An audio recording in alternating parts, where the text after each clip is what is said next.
baby, we are officially live. Robert made it, and he's got a beer in hand. Oh, yeah. That was fantastic. You don't even know how bad I want this thing. Absolutely perfect. How's my audio? Oh, it's got to be great. It's going to be great. I just count on my setup being like perfect every time, and then chat will yell at us. You guys were hot a little on the BKXE one. You know what the thing is? Like, it's managing people that can actually talk versus people that can't. Like, when I have Kyle on here, Kyle's a quiet guy. Yeah. And when I have like somebody like Brian or you who knows how to talk, then you have to adjust. And unfortunately, running the double mic setup, I can't adjust individually like I would on an actual board. So it's like when you're loud and Kyle's quiet, yeah, you guys are screwed. Yeah, unless I get like another dedicated mic for him, it's just more of a hassle. Yeah, you should charge him. Charge him? Yeah, for the mic. Yeah, well, I already bought 4 because I can do 4 people. I've already spent way too much money. I think we can all relate to that. Yeah, no, I totally. I fell in, like, I've told Brian a bunch of times that, like, he lied to a bunch of people. Yeah. Like, inadvertently. He didn't do it on purpose, but one of the things that he did was make you think that you could get a GoPro and then just quit your job. Yeah. like that's all you need is a GoPro and a gimbal. Wait a minute, you got a gimbal, you need a gimbal too. And I was one of those people that was like, fucking GoPro. Oh, wait, am I allowed to drop the F-bombs? Yeah, absolutely. Okay, all right. Well, I got my demonetized shirt on just in case. Yeah, we're fine. Everything's fine. It's under control. So I really thought that, like, yeah, it seems that simple. And realistically, it is. Yeah. Sadly, I still give people the same advice. Like, oh, you can do this with a phone if you want to. But you just fall into this, like, creator trap, you know? And I always say to everybody that, like, all this, like, lighting that's sick, these mics that are sick, like the cameras that you're using, tripods, lights, there's all kinds of shit, right? Yeah. But realistically, the only people that notice that are creators. I know. Like, the people, like, that watch, like, think about it. At least, actually, your channel's a little different, but my first, like, 1,000 subscribers, they were getting some really shitty content. Yeah. And they were still subscribing, you know? So, like, that's, like, the proof is in the pudding right there. Like, you don't need to be fancy. To be fair, most people, my early videos were just like them logging in to listen to me make fart jokes, which is not that undifferent from what I do still, but it's, you know, they certainly weren't getting the top quality content. Yeah. But I mean, you're so dialed, dude. Like, I regularly question why you don't have, like, way more subscribers. I've said this to you before. Yeah, it's funny because, like, lately with the start of the year, it's been interesting because we did the Sedona Mountain Bike Fest and I made that video. I was so excited to get that video out, so I really just slammed it together, 3 days of footage, boom, put it out and called it a day. I don't think I've put out another video since then. Yeah. So ever since then, I started playing around on the Instagram thing, and Brian and I were talking about it, and it's just gone bonkers. Like, I'm about to hit 10,000 on there, and it's like every little reel's getting 100,000 views. Like, what the hell? Like, I feel like I'm getting rewarded versus like YouTube, where I throw out a video, spend 30 hours, and I think anybody can relate to this. Yeah. You spend 30 hours editing it, and you get 1,000 views. It's like, yeah, it sucks. That really sucks. But I feel like, I don't know, like, how the monetization is working on Instagram just yet. I feel like the opportunity for ridiculous amounts of money is on YouTube. Yeah.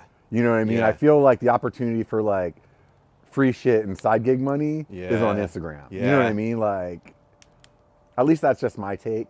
Like, even my daughter, I mean, I have a daughter that's 19, and she's like, nobody knows who an Instagrammer is or a TikTok. Like, you could tell somebody, the person that has like 30 million followers on TikTok, their name, nobody knows them. But you, like, name off some big YouTube channels, people know who they are. And you know, it's an interesting point you bring up because, like, think about, like, the short form content is designed to be quick, entertaining, punchy, get you right off the bat. But you don't learn someone's personality. You don't learn a story there generally. It's more like bits and things like that you can think of. So, like, for example, you know, stories of your recap of the year. You did a really good recap about, like, all the things you experienced and the things you went through and your 300,000 feet of climbing and all this stuff. And it's like, you would never get that on a short form content. So there, people learn who you are. Yeah. Versus, like, social media where it's like, oh, let's make something funny real quick that it can hook somebody fast, and then they're out. Like, so you definitely need to draw the medium because, like, I need to, like, be producing for both. Like, it has I feel like it's like you can get brand deals and stuff like that through that kind of following though. Yeah. Like, you can get let's just say 100,000 followers on Instagram, I feel like, oh, then you got an opportunity to like get parts from places or get like sponsorship deals from them because you have an audience that you could be showing that to, depending on your format though. Yeah. Like if your format on Instagram is like making freaking fun of shit, it's not like all of a sudden you can be like, oh, I'm going to talk about this product. Yeah. You know what I mean? Like people are going to be like, whatever. Yep. You know what I mean? So it's tough. It's really tough to kind of navigate what you want out of it. You know what I mean? Yeah. And I think for me, I keep thinking about spending my time on Instagram or TikTok, and I like that like carrot is dangling of like that instant satisfaction from seeing these big numbers or whatever. Yeah. But ultimately, man, I really love telling the stories on YouTube.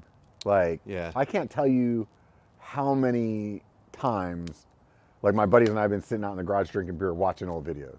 Yeah. Like, dude, remember when we did that? And it's like, even the other day, I was doing something on my channel, like maintenance. You know what I mean? Like, you decide, I'm going to go through and change all my freaking ads. 100%. You know, right? Yeah. I'm going to change all my thumbnails, every single one of them. Like nobody cares. You know? But this is how I'm going to spend 20 hours, you know? And I was doing that and I like started watching some old stuff and it was like really interesting. It was fun. It was like, man, first of all, you're like, man, this video sucks. Because the more you learn, the more you like critique yourself. Yeah. But on the other hand, it was like, man, that's like, oh, I forgot about that. Or man, that's, you know, you're really capturing your life. It's 100% true because you mentioned that. I went back and watched my recap of 2020 that nobody watched. And you were like the only one. You know, like nobody cares really. Like you did an amazing job because you like brought in a full year's worth of stuff, but also talked about the progress you made. It was a really good story versus me that was like, check out all the stuff I made. Yeah. You know, so there's a great way to integrate a story in addition to that. But I watched it and I was like, man, that was really fun. Like, because it really did like kind of recap all the silliness I got into over the course of the year. And it was just like the cliff notes. Yeah. And I was like, there's something to that. Like I need to just do that for 2021 also. Again, I've been slacking on editing lately. Yeah. But I really liked it. It was fun. It was like going back and watching and being like, man, I am funny. You know, just really was just stroking my own ego. Yeah. Well, you can do that. I did that a while back. I think there's something there to like, I'm sure you know who Mr. Beast is. Yep. One of the things that he said in an interview that I was watching was like, don't put out content every week. Yeah. Like if that's like, you're like grinding just to put out like content, he's like, if you put out one video a month and that one video does 100,000 instead of the 4 videos every week that only do 1,000, like then take the time. And so I'm just giving that for a little like backstory to what I'm about to say is a while back, somewhere along the line on my channel, I needed a break. Yeah. Right. And so I didn't make anything for like a month. And at that time I was like making 1 or 2 videos a week. Yeah. And what I did though was like just pull my phone out and like a couple little instances of like, hey, this is where I'm at right now. Or like a little shot of my buddy riding by, or like I would take my GoPro, but I only turned it on for like the cool downhill section and that was it. Yeah. And at the end of that, I put a video of like, oh, this is what I've been doing for the last month. And it was all clips like that. Yeah. And people loved it because it was the same as that 300,000 story. It's like a bunch of different trails, you know what I mean? Yeah.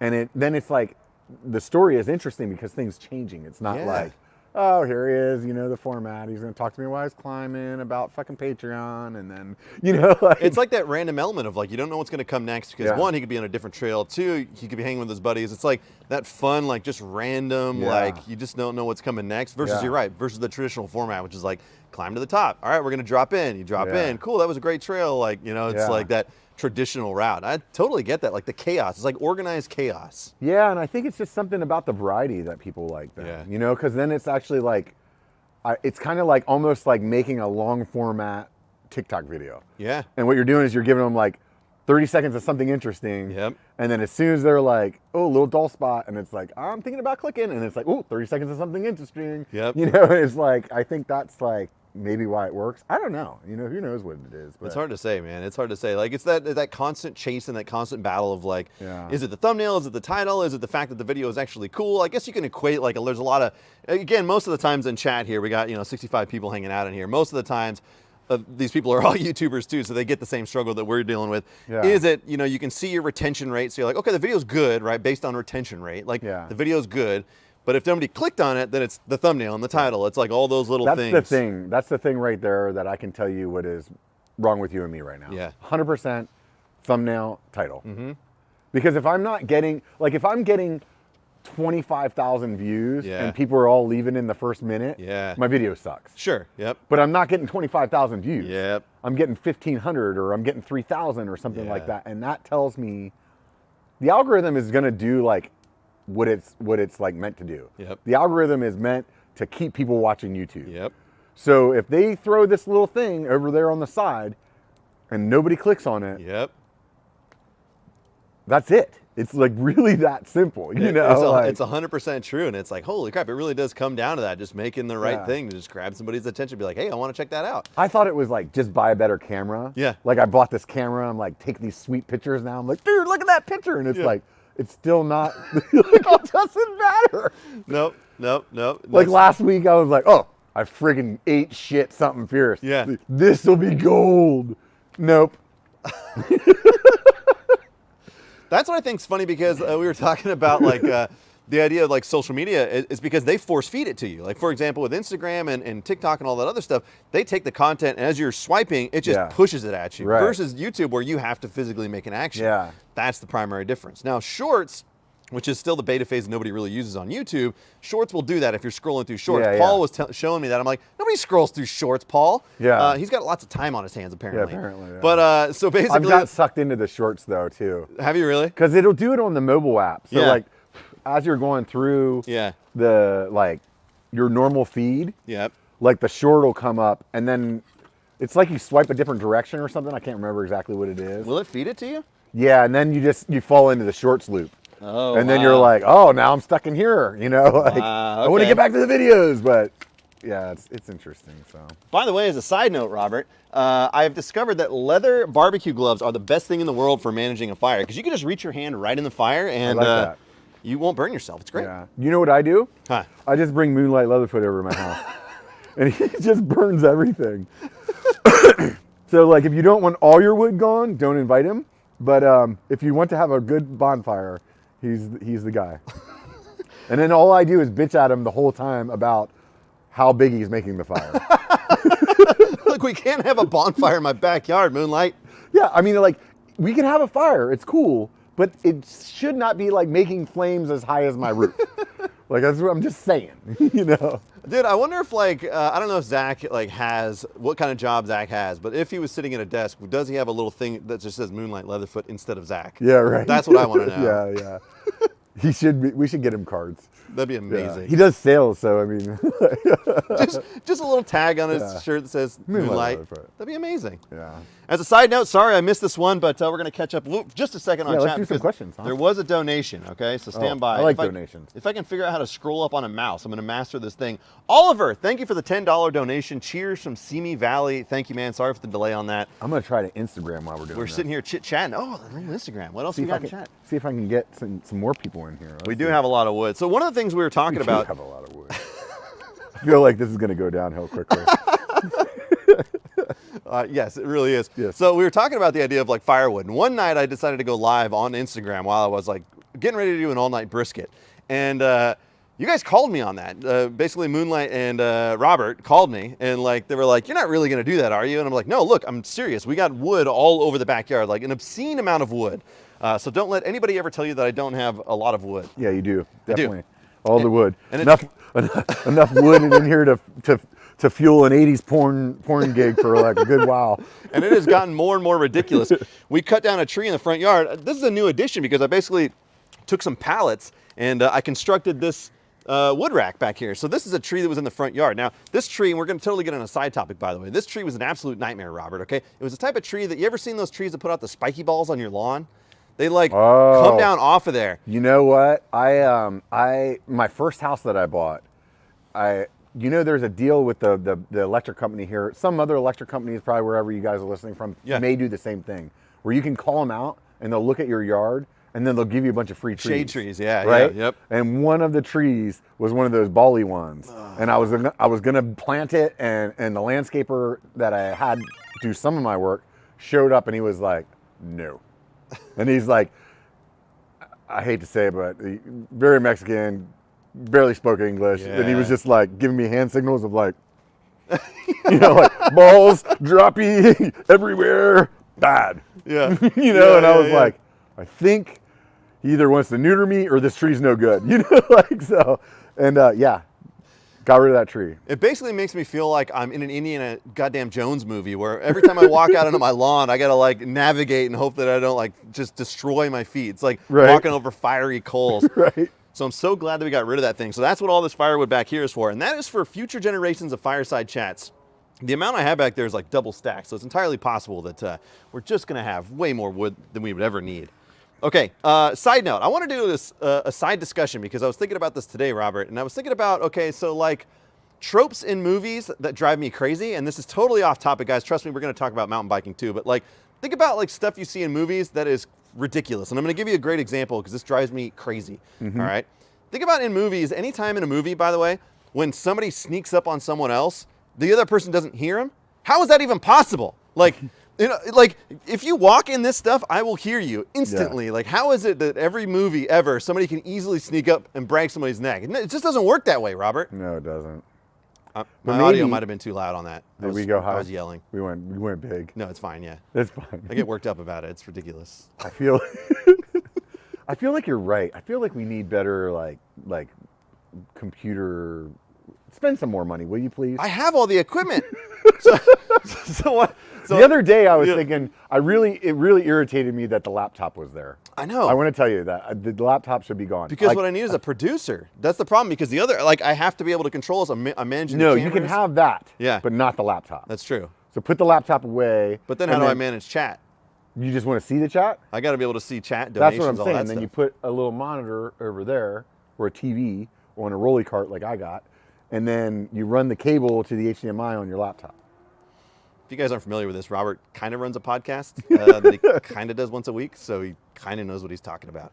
I'd probably none of that stuff actually. Really, where the discussion comes from is like we were talking about it beforehand, and I've been talking about it with other people. What I'd like to do is essentially have a monitor for people to see chat and stuff like that while they're guests. But the problem is you eliminate the fireside chat dynamic, and he's right. The laptop being here kind of like ruins. I hate it. What we're going for. I know. I don't like it because for whatever reason, my eyes just focus on it. Yeah.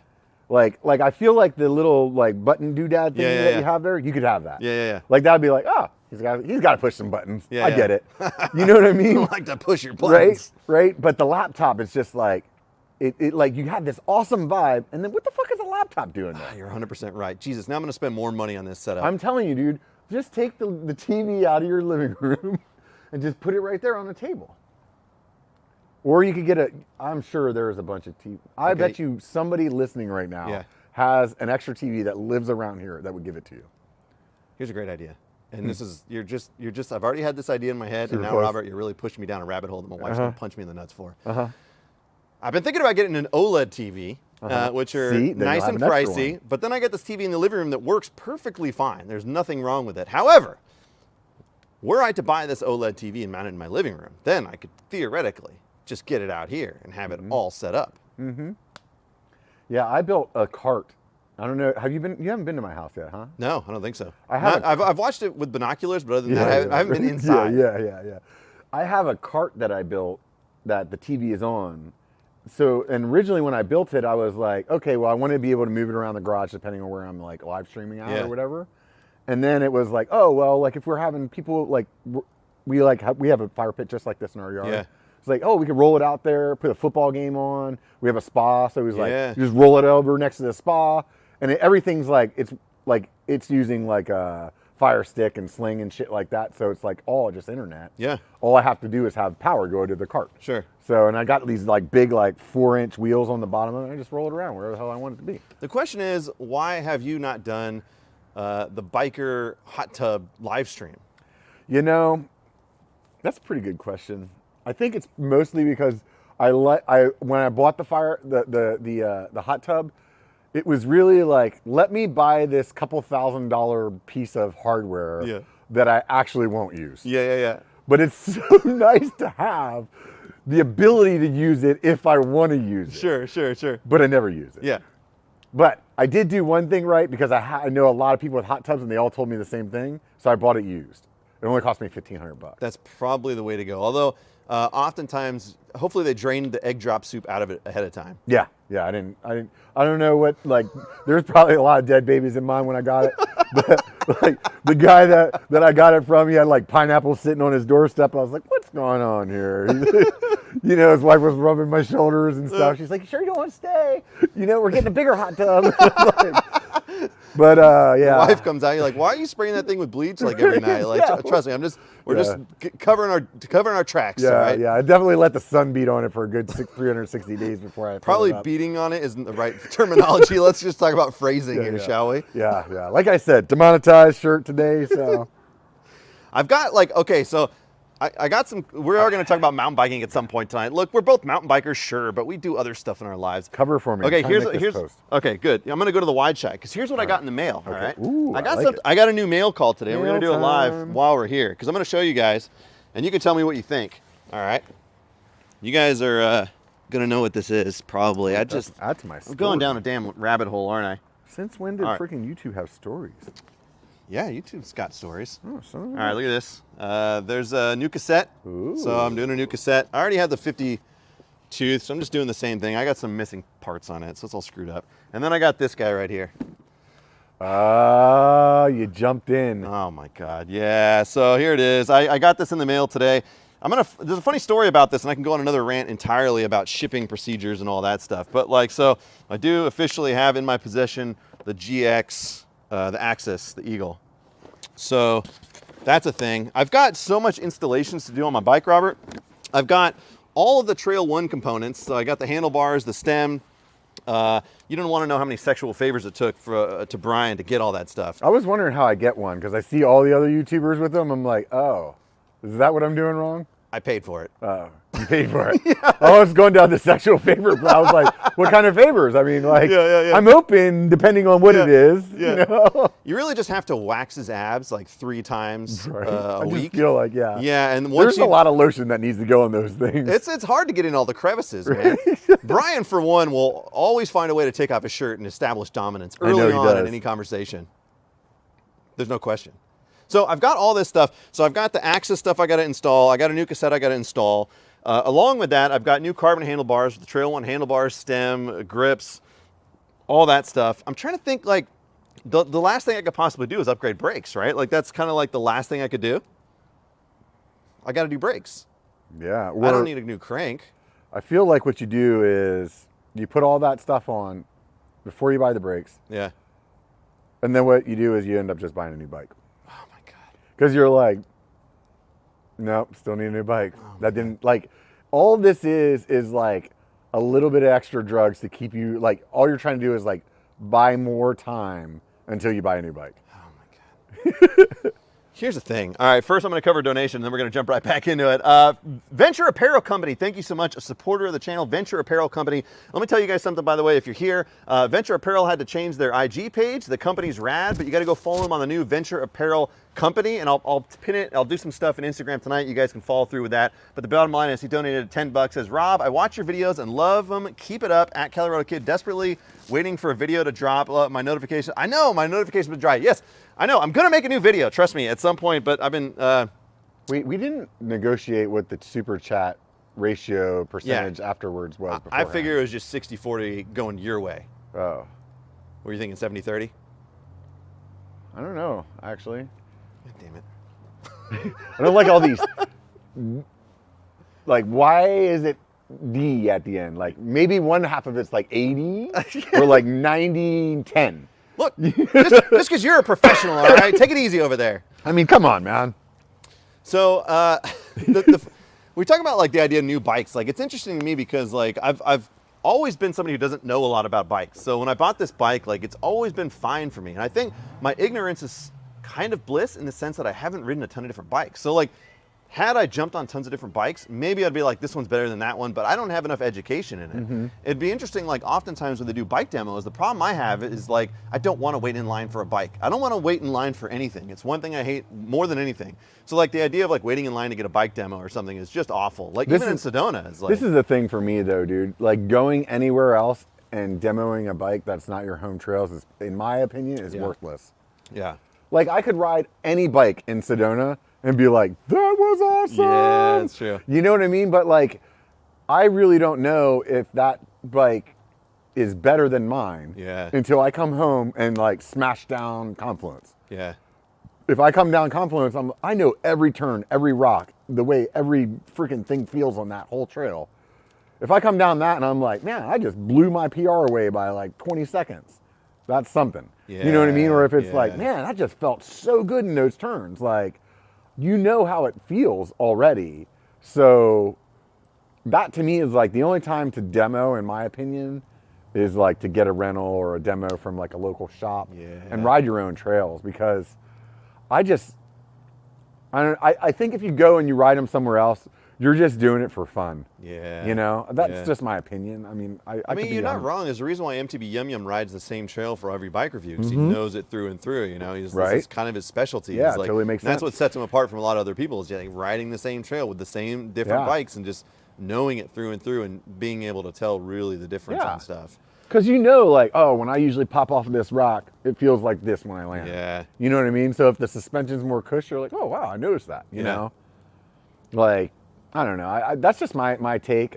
That's the one thing that I really like about Victory Velo. Yeah. I mean, COVID right now, things aren't the same, but normally they have a lot of demos there. Yeah. A lot. And it's not like another local shop here is called Mike's Bikes. They have a lot of demos, but sometimes it's like the bike's not there at the shop.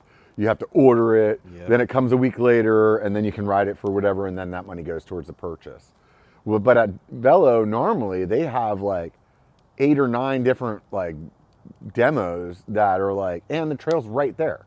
So it's like you swing by, you ride your trail, you like take it back, and then it's like a real legit like, oh, okay, yeah, I want to buy that. Yeah. You know? Yeah, yeah.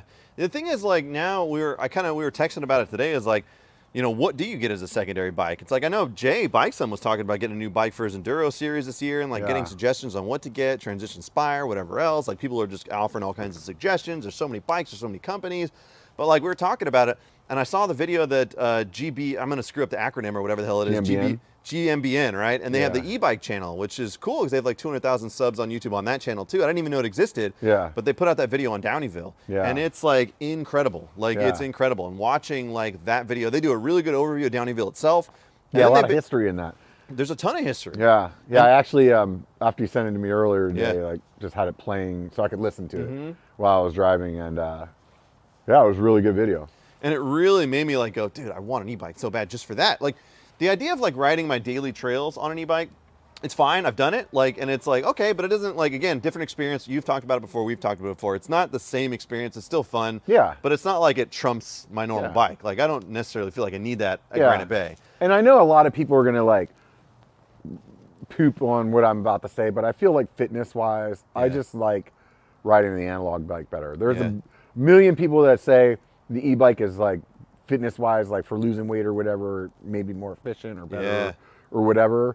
But I just like the analog feeling. Like maybe that's just like mentally, it just feels better to me to like to do that, you know? And I don't think I could get away from the analog bike, but man, I have a lot of reasons to buy an e-bike, you know? I know. I definitely do. They're just so expensive. Crazy expensive. And like, again, just seeing that, like the idea of the backcountry adventures, it's what excites me, like opening that ability up. Like going in and just, you can get in over your head a little bit because the bike can help you compensate for it. Like when we did that backcountry ride, we ran into you for the first time out in Downeyville. And like, you guys did like 8,000 feet of climbing. Yeah, we did like 35 miles, 8,000 feet of climbing, and it was just bonkers. And we just, like, it immediately starts off with this insane climb that I wouldn't want to do. And so like being able to do that stuff, and there was a trail I never rode before, and like that sheer amount of discovery is like one of the reasons why I like mountain biking so much. Because like, to be fair, like riding Auburn all the time gets, unless you're doing personal challenges, one of the things we talked about too Yeah, is it gets like boring. going down Confluence, creating challenges. Like otherwise, yeah, riding the same thing over and over, like it gets kind of dull. Yeah, no, it's like super rad for the first like 5 years, you know? Yeah. And then you have to, and that, that's an interesting thing for us to talk about, like how do you, let's ask the viewers and see what they say. Like how do you keep your trails interesting, Yeah, it's a good point. For me, Confluence was one of those trails that when I first started riding Auburn, that was the whole reason we went. Mm-hmm. Like regardless of whatever trails we did, that was the one we always finished on. Yeah. And it was like, you got to the top of Culvert and it was like, dude, we used to call it, like we were a lot slower back then. We used to call it 15 minutes of fun. Yeah. Now it's less than 10, but like. Yeah, like 6 or something. Yeah. But like for Culvert and Confluence. And it was like, that was the highlight of the ride, no matter what. Yeah. And then after a certain amount of time, it got to the point where I didn't even freaking care about going down Confluence. Yeah. Like it was just boring to me. I got, it's just like I knew every rock, I knew every turn. Yeah. And it wasn't until me and a friend that were like, decided to like start talking smack to each other. And next thing you know, we made a bet on who was faster like before Sedona. Yeah. And the one guy would pay for the other guy's plane ticket or something like that. And dude, it totally changed it. All of a sudden that trail just became so much more fun because it was just like when we were sitting in the garage drinking beer, we'd be watching a video of the trail and talking about every turn together. Yep. We'd be like, dude, how do you go over that rock? How do you go over that? What do you do there? Do you brake here or do you brake there? And then going out and applying it and then just like pinning it. And then it'd be like some days it's like, a bunch of hikers that day. Yep. You're either going to go do another lap Yep. or you're going to wait till a couple days later when you go ride it again. And it was like, then you're like stewing about it, and it totally reinvigorated the whole trail, and that was something where I would say, on one case people were like, Strava ruins trails. And on the other hand, like Strava saved that trail for me. Yeah. If it wasn't for that, I was thinking about that the other day because like I was riding with you the other day when we did that and you're like, oh, we're going to time it. We're constantly trying for the best time because I was talking about how that trail had become boring to me too. Yeah. And it did. It spruced it up. It was like, all right, I'll do that. I'll roll with you. Yeah. So I started Strava for the first time in a long time. Yeah. And the funniest part is like, now that I've started using Strava this year also, it's like, I haven't used it in like 2 years basically because I always forget to start it. I forget to stop it. It's just another inconvenience in my life. But I started it and within like 2 rides, I set like 27 PRs, like just like blowing through stuff. Yeah. So it's like, going out there and it makes those like Granite Bay, like going out, like, let's see how fast I can go, Yeah. And I'll be fair, like when I was riding out at Darrington Trail, I probably would have set way more PRs if there wasn't so many people recognizing me the whole time, Robert. Yeah, right. That's what it is. The other end of it too is like, I think it's a really good motivator. Like my lady doesn't give a shit about PRs or any of that, Yeah. But when she rides and she's like, man, that was shitty. Yeah. I didn't do a good job. And then she pulls up her Strava and she's like, oh, I got 5 freaking PRs. And I always tell her, I was like, when you feel like you're going slow, a lot of times you're actually going fast. Slow is fast. You feel like it's slow, but that's because like everything's just clicking. Yeah. And that gives her this bigger motivation where she's like, if she didn't have that, she very well would be like, you know what? I don't, like next weekend, it's like, I don't feel like riding because that was kind of depressing. Yeah. I freaking did it and I did shitty. Yep. But instead it's like, you know what? I did better. And now, and I didn't feel like I was really giving it. So like this week I feel like I can, and I think that's a good thing. I think there's definitely like, there's a point that it fucks things up for people. I've definitely been an asshole a few times. Yeah. Like a few times where I'm just freaking all the way down Confluence, just nailed it. And at the very end, there's some guy that's giving it everything he has, except for he's like a couple minutes slower than me. Yeah. And like, I've been, like that a few times, that dick where I'm just like, rider, and just like, pass it on your left or whatever. And it's like, you think about it, you get this. I'll tell you a story right now, actually. Hopefully the guy's listening because I felt like such an asshole. I was like, right at the very end of that trail, you kind of come down like the very last little bit of technical, and then it's flat, right? And then there's like an exposure section, and then it's flat again. Yep. And he was coming down that like last little rock roll, and sight lines are pretty good, so usually I can yell out pretty far ahead. Yeah. And people were like, oh, they just move over, And I was like, Ryder! And I was just hauling balls, and I knew it was a good run, you know? And he kind of got a little hung, sometimes people panic. He got a little hung up. And I remember he like got out of the way, and I just full on, might as well just said Strava on my way by. You know what I mean? Like, it's just a complete ass hat, right? Get all the way to the end, look at my time, didn't even freaking PR, right? And I'm standing there, and I'm like, fuck, and that dude comes rolling up, and then he's like, Biker, how's it going? And I'm like, oh my God. I apologized to him like 10 times, like, I'm so sorry, dude. I was like in the zone, and like, oh man, and then, it was just one of those things where it was like, it happens, Yeah.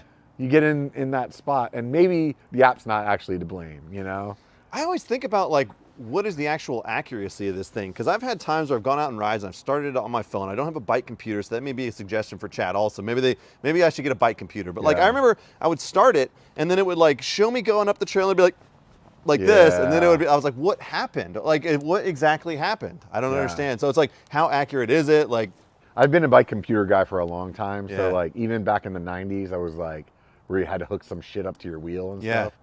I've always had a bike computer. So when I got back into riding in 2006, I bought a Garmin right away. Yeah.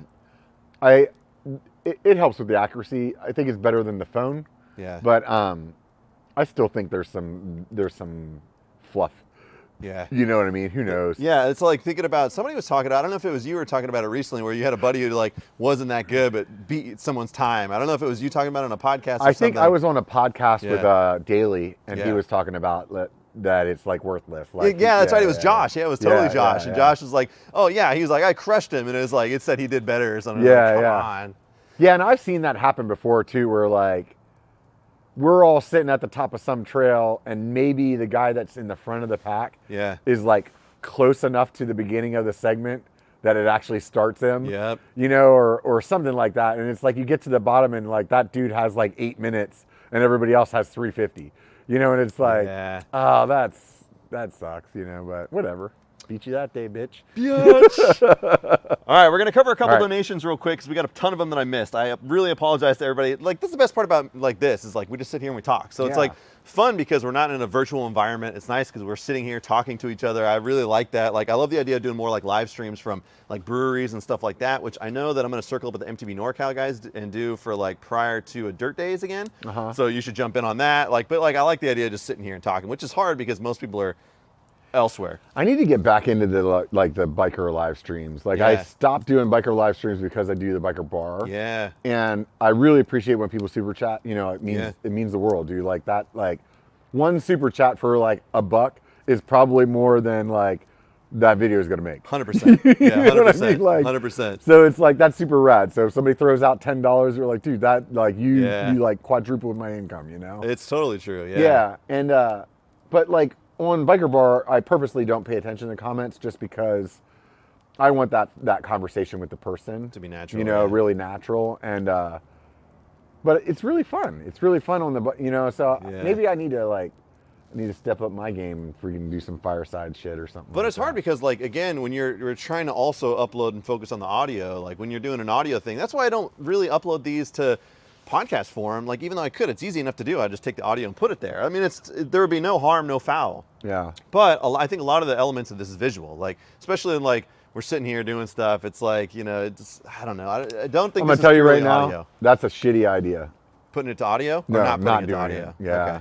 I feel like you should. Okay. Like, Well, I got seriously. a bunch stacked up. But like, think about like when Brian and I were eating hot wings last week, and just our mouths are burning in our face, and People can hear it. I know And they can skip through it if they don't want to. that's true. But I think there's a lot of like that conversation. Most people don't have YouTube Red or Gold or whatever the fuck it is. the premium or whatever. Like, so there's a lot of people that want to listen to this while they're on their trainer. Yeah. Well, that doesn't make sense. They could watch YouTube, but like while they're like riding their bike to work, or they're commuting or whatever, like Your conversation with Brian, I would have loved to listen to the whole thing. Yeah. I did like skip, listen to it for Yeah. 30 seconds, skip until I could get to when you guys started eating. Like I was like right before the number 7, whatever, the bomb. Yeah. You know, it was like I want to see that. You know. Oh my God, that hurt so bad. But every time I stopped and listened to whatever you guys were talking about Yeah. to see if it was like happening yet, it was like this is really good conversation.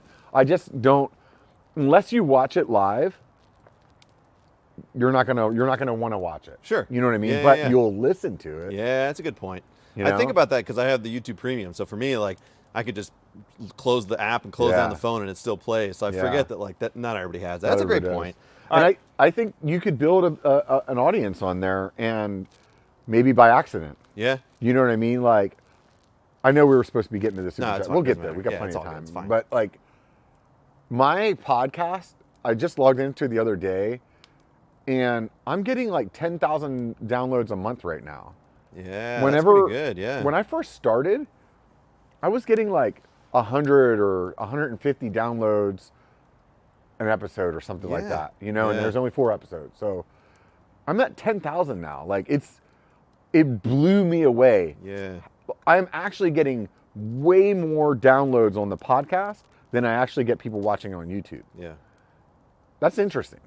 It is. It's really interesting. Especially when you think of like the audio format has to be like exponentially harder than the video format. Because in the video, you can see someone, you can see a thing. It's like, oh, you can watch, you can zone out. Like where the audio, you kind of have to be involved. Like people aren't just going to click that, download that, all that stuff, because there's more to like just listening to audio. And finding audio, I find, is harder than finding a YouTube video. Like it's harder for me to find like a podcast that I would like, because you got to jump in and you got to deal with the fluff or whatever else. Like, how do you know you're going to like it? You got to take a chance to sit there for an hour with somebody and really dive into it. Or more, you know, like mine are like 2 hours, or like Rogan's like 3 hours. And like, I think that, but at the end of the day, dude, it's like so many people that are like, oh, well, you can be working on your bike, have a podcast plan, walk out, go take a leak, come back. You missed some shit, but you don't care. Just like jump back into the conversation, you know? And that's the part I think that's why it's valuable to people. Not my audience. They're glued to every word I say, Robert. Every word. Every fucking word. Every word. They're all tuned out by now. Yeah, they're like, we came here for Robert. Oh my God. Damn it. Damn it. The truth is out. Okay, so we're going to cover a couple, and there's a beer in there with my name on it, Robert. It's on the right-hand side. There's a hazy IPA that I was drinking that was actually really good in there. It's, if you don't mind grabbing me one while I read these off. Sure. Coastside MTB, thank you for the $4.99. Dude, I really appreciate it. Sorry for the delay. Again, we're just hanging out, we're talking. You know, oftentimes after these live streams end, I go rewatch them so I can, that's it, so I can keep up with chat. So it's kind of fun that I can go rewatch chat, and then I'll send you guys little messages on the side, because it's like, you know, when we're sitting here talking. When I do them in the studio, I can keep track of chat a lot easier. If you listen to me, you'll be golden, dude. We'll have the screen. We'll both be able to talk to them. That's right. Right now, I don't even know what they're asking. I know. That's why I make people whip out their phone. But is that what I'm supposed to do? No, you don't have to do that. Like, that's a great idea. I know you could. I have a hard time keeping track of chat. I try to manage it. I'm going to find the perfect setup one day. I'm still working on it. See, you should have gave me a tutorial before we started. You should have showed up 30 minutes late. Or 2 hours. I think I was 2 hours late. It's really bad. Doesn't matter. Everybody's here. We're all hanging out on a Saturday. Spokesman MTB, thank you, brother. I do appreciate it. I can't wait to see you in Sedona, man. We're going to be riding out there for sure. We're probably going to die. It's highly likely that we're going to die. Thank you for the donations. I'm catching up with donations. I will catch up on chat too. You guys are maniacs in here. Charlie Hicks, thank you for the $19.99. I'm going to call that $20. He says, loving the chat. Tell Robert to brush the ash off his black shirt. Oh yeah, you got it. I noticed it earlier. Perfect. Thank you, Charlie. Dude, appreciate you. Not ash. It's actually dandruff. Yes, dried up scum from the hot tub. Yeesh. Okay, stand by. And then we got, who else is in here? Spokesman again. War Within MTB donated $21 and says, cheers. Cheers to you, kind sir. I appreciate you being here tonight. Thanks for hanging out with you guys on a Saturday night. And then, of course, No Front Brakes. He says, Robert, come back here on a work trip. He puts quotes. Also, kidnap Joe, and let's get into all the spicy stuff. Oh, that sounds fun. Dude, I really like that guy. He's amazing, dude. He's like a super rad guy. He's so fun. I like people that have fucked up sense of humor. Yep. And he has a fucked up sense of humor. Yep. And it really makes me happy. It's like, it's just like, there's lots of people that have things to overcome like he does, you know, that use that as like a grip or a fucking, like a Like they try to capitalize on it. Yeah. Yeah. You know, or not even in capitalize. They like, yeah, we'll just leave it at that. Yeah. Right. And oh, I'm right in the smoke. Yeah, Oh, that was a terrible idea. That was bad. Here, everybody look at my butt for a second. There you go. Do you always do this wood stacky thing? What do you mean? Hang on. Let me get back to him. Do you do a teepee or what?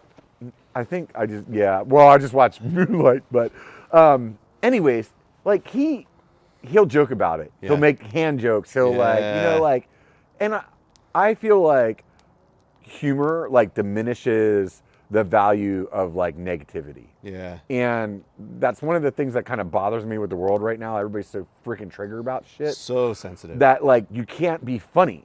And I have this joke that I've been telling people for a while. Is like I used to be funny, but now I'm a bigot and a racist. Yep. You know, it's like you can't, like people just can't take humor anymore. And I think that people like him or anybody else for that matter that like use comedy for what it is to like make light of things and like make people realize like it's not as bad as it seems or whatever. Like that's beautiful. And I love that he's that guy. And plus he's just a rad guy. So yeah. I think in general, like it's funny you bring that up, but like I think as a child, it sounds so old. When I was in school, I used humor as a way to get through the stuff that people were making fun of me or teasing me or whatever else. Like, and I was able to deflect it, right? Because like if you don't take it too seriously, like that was all growing pains. But it's like, you know, self-deprecating humor to get through people making fun of you. If they insult you and you're not insulted, the insult doesn't work. Yeah, you know? I did the same thing. I mean, like we were pretty poor, and like somebody could, you know, like your mom jokes were like always like the thing that like made a lot of people really angry for whatever reason. I feel like it's like you're trained to be like mad about that. Yeah. But I would always just like eat it, you know. It'd be like they'd be like, "Oh, your mom's such a whore." I'd be like, "Dude, you should get checked for STDs." You know, like, you know, it was just like that self-deprecating thing. But it also it just ruins the part where they're trying to hurt your feelings, you know. So I definitely did a lot of that. I still do it on my YouTube channel. Yeah. Like a lot of other creators that I talk to are like, "Man, these people, their comments, they did this, they make me feel this way," and it's like I lean right into them. And they usually go away very quickly. I don't think it's I don't think it's ever really bothered me because like who are these people and why would I care? Like anybody that's super supportive, it's like, dude, they actually dig what you're doing. Like, and it's funny because now on Instagram, now that I'm getting like tons of like weird, like it's just really getting exposed to people I don't know. Now I'm seeing more of that. Like on my YouTube channel, like it's still relatively small. So mostly it's positive. So people that are here right now that are commenting on the YouTube stuff. And so they're always supportive. They're like, dude, good one, that one's funny. And then, but like, you know, I'm not like Brian or Paul who get those crappy comments, you know, like, but on Instagram and stuff, I'm starting to get it because I've got like more exposure now. Like, so, and it's funny as hell because my wife's like, I don't like this. And I'm like, oh, I think it's comedy gold. Like people like where I did like, I do stuff where it's like, I do the ones where like, oh, you got to line up the stem with the two and all that stuff. And there'll be guys like, oh, you know what? Like you got yours off. Like they'll just go off. And now it's like, who cares? She's like, I don't like that. But somebody would be like, they'll tell me like, oh man, you're so fat. You would be faster if you weren't so fat. And it's like, you really zinged that one in there, didn't you? You know, like you freaking nailed it, brother. Wow, you put a lot of time. Let me tell you something. You know what? I'm going on a diet tomorrow. Thank you. You know, wait a minute. Like it's just, I don't know. It's sometimes I really don't understand why people fucking say the shit that they say, you know? And it's like you go back to that like, oh, they're trying to make themselves feel better. Maybe. I don't know. But sometimes it's just like I personally don't feel the urge to like throw something negative on somebody's video. Yeah. Like to me, like why whenever even bother? Yeah, like it's not worth my time to like type it. You know, like I could say something ignorant. I got a lot of ignorant things to say. I'm good at ignorant things. You know, that's what my humor is. You know, but it's like I don't really feel like why? Like what's the point? You know, like what you say is actually not going to change anybody's like perspective. Yeah. It's not like you're going to like throw some dig in and they're going to be like, you know what? You're right. You know? You've changed my heart and my mind. Yeah, right. Oh my goodness. You know, it's just, I don't know. It's just pointless. So anyways. Nah, I totally understand that. And it's like, yeah, you got to be able to just kind of let go and just accept the fact that you're going to make the things you're going to make and people are going to say the things they're going to say. And it's like funny as the broader audiences happen and people come in with that stupid stuff. You're like, whatever. I have discovered, and this is the best part about why I almost enjoy it, is because I have discovered that I like to mildly inconvenience people. And what I mean by that is I don't like to like say for example, you went and broke somebody's car window. That's a major inconvenience. But Yeah. like a mild inconvenience would be just to lower their tire pressure a little bit, enough to light their tire pressure sensor. Yeah. That's a mild inconvenience. And I have Yeah. discovered that that's what I enjoy more than anything. Yeah. So for example, how can I like how can I relate okay, so here's an example. In a reel that I did more recently, I had the thing where you like, oh, it was like a things mountain bikers do. And it was like having the logo and the stem match up. One thing I purposely did was on the rear tire, I had them not match up. So in the video, I've got a ton of comments, people like, your rear doesn't match up, right? I have now mildly inconvenienced that person into commenting, and it's just like, it brings joy to my heart. That's where I'm at. Yeah, I also like to like make them, sometimes the shitty comments, like make them feel like they upset me. Yeah. But I'm really trying to see how many times I can get them to reply. It's just like, what the, and I'll throw something out that really won't stop them on purpose. Yeah. Because I'm like, let's see how far this can go. Yeah. Like, when do they get bored? I'm over here having a good time. Like, and I think that's part of the, and maybe it has to do with just like getting more people. Yeah. Like, I'm sure once you get more people, you're like, you get so many shitty comments, it's not worth the time. Yeah. You know what I mean? Yeah. Like if you're Seth, there's probably a billion of them on there talking about him being a midget or something. 100%, You know what I mean? 100%. Like, and you're like, I don't even care. But right now, at the size that I'm at right now, and the frequency that I get shitty ones, I'm like, oh, this is fun. Yeah. Thank you. I told my wife when I first started the YouTube channel, I was like, look, because this is like when you got nobody watching your channel. We all know that first like few months or years or whatever the hell it is. Yeah, right. But there was that, I told her specifically, I was like, I will know that I'm starting to gain traction when I get hateful comments on my page. Like, as soon as you reach that person who's never seen you, doesn't know who you are, like, and is willing to go like, hey, dude, you're an idiot. Like, then I was like, dude, I've made it. I've freaking made it, dude. Right? It's really crazy. The social media as a whole is like, it's really interesting. It's really interesting, like the way that like it gives you this like dopamine that makes you want to keep doing it. Yeah. It's really interesting in like that you're entertaining people in a way that there's so many facets of it that it's like you're entertaining people in a way that like TV networks would have never imagined. Yeah. You know what I mean? Like when they first came out with like reality TV, they thought they were onto something. Yeah. And even then it would have been like, if you would have pitched that show Real World 10 years before, like, hey, let's just put a bunch of people in a really cool house on the beach and see what happens. Everybody would be like, are you high? Yeah. Like we got Magnum PI and we're like spending $100,000 an episode or whatever, and it's like, no, you know what I mean? Yep. Oh, just a bunch of random people. Just see what happens. Yeah. Nobody will watch that. Wait, who's gonna write? Who's gonna write the script, Johnny? Who's gonna write the script? Yeah, are we gonna pick what they wear? No, they're gonna pick it themselves. Yeah. Whatever they show up with. Yeah, who's gonna write the storyboards? Yeah. Nobody. Nobody. No. So then, like, to go from there to like YouTube, is just like whoever came up with YouTube.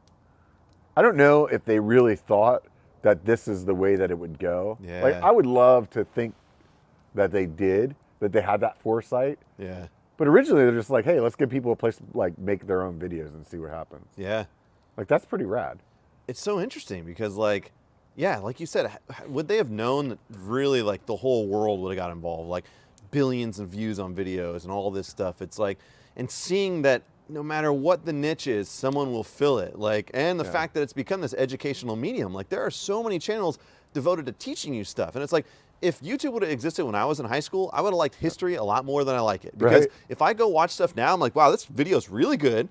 And I'm super interested in the topic. But in high school, it was always like, oh, let's get our books out. Let's turn to page 17. In 1846, this person. And then the tests were like, you got to remember the name, you got to remember the dates. Like, now we're in a position where you could make this really rad video. And like, I would have totally probably loved a lot more subjects. I wonder if schools integrate any of that, because I have no clue what's going on in schools these days. Even though I look really cool and trendy, and I'm sure that if I showed up at a high school, nobody would tell that I was old. Yeah. I feel like you might get arrested. No, but like it's even crazy. Like my daughter's 19, my son's 21. I don't think my son has Netflix or anything. Like the only thing that he watches is YouTube. Yeah. Like that's like TV for him. Yeah. It's like YouTube or like Twitch or something. You know what I mean? Like his favorite gamers or whatever. It's like my daughter's pretty close to the same way as well. Like, I mean, she definitely binges some shit on Netflix, you know. Sure. But like, for the most part, like, there's just a bunch of stuff that they watch. Like that's TV for them. Yeah. You know. And to think like when they started YouTube, I'm sure they were like, dude, let's like cat videos will be good. You know what I mean? But you still do spectacularly. Right. You know, and like originally like guys that had done YouTube for a long time, like what's that dude up in BC? It's freaking like jumps hella crazy. Jordan Boostmaster. Oh yeah. Like when he first started, like YouTube videos, mountain bike YouTube videos were like 3 minutes was max. Yeah. Had to have some rad music on it. Mm-hmm. And it was like, that was like the format. And now it's like, Sid and Mackey's like, hey, we have a mountain bike YouTube. You want to watch us build this house? Mm-hmm. You know, and we're all in. Yeah. You know what I mean? And it's like, it's crazy, like how much it's changed. And it makes you wonder, like, where does it go? And that's one of the things that keeps me freaking going. Like, he's a great example. His channel never blew up. Yeah. He just kept grinding. Yeah. And then he got to 100,000. Yeah. You know what I mean? And I have this, I have a couple of times in my life, I've had a fortune cookie fortune that just resonates with me. Yeah. There was one that I had something about like enjoying the view, and I used to have it in a frame at work next to a picture. Like, you know, Rockville's got some great like viewpoints. Little vistas. Yeah. So I used to have it on there. It was like it said something like just take the time to look, you know, or something like that. And I got another one not too long ago that I don't have a frame in or anything. It's like still kind of sitting. I don't know where it is right now. It keeps popping up. But it says like something to the effect of, you don't know how close you were to succeeding if you quit. Yeah. Like my next video could be the one that like all of a sudden is like, fuck you money. Yeah. You know what I mean? Like, Yeah. fuck you, you're cool, I'm out. Yeah, I'm you out. know, like Yeah. like that could be it. Or it could just be keep grinding and oh my God, in 10 years, it didn't never happen the way that I wanted it to. But in 10 years, you know what? I can retire. Yeah. And this money now is more than what I would have been, you know, like, you know what I mean? You see what I'm saying? Like, No, it's 100% true. It's like, it's interesting because like, you never know how close you are, right? But it also, the people that succeed are those that just never stop. Like you just, no matter what failures, no matter how many people tell you you're an idiot, no matter how many, like, doesn't matter. It's like, nope, I believe in what I'm doing. Boom, boom, boom, boom, boom. There's plenty of examples of people that we know. Mr. Beast is a doing good that. one. He's like, and he never took all his old videos off. Yeah. He's got like 10 years from him like being 11 Yeah. to being like 20 of like fucking shitty Minecraft videos Yeah. and all kinds of stuff. And then all of a sudden, now he's out like making like, what was it? $4.2 million, I think, for that Squid Game video that he made. Absolutely insane, but wildly entertaining. Yeah. Couldn't look away. Like that's the budget. Like a $3 million YouTube video, one video. Yeah. And this is the same guy that for 10 years, everybody was like, he's like, I'm going to be a famous YouTuber. And Yeah. everybody in his family was like, college, maybe high school? Yeah. You know, and he's like, no, I'm going to be a YouTuber. And they're like, let me tell you about your numbers right Yeah. now. You know, like- Did you watch the time capsule video that he did?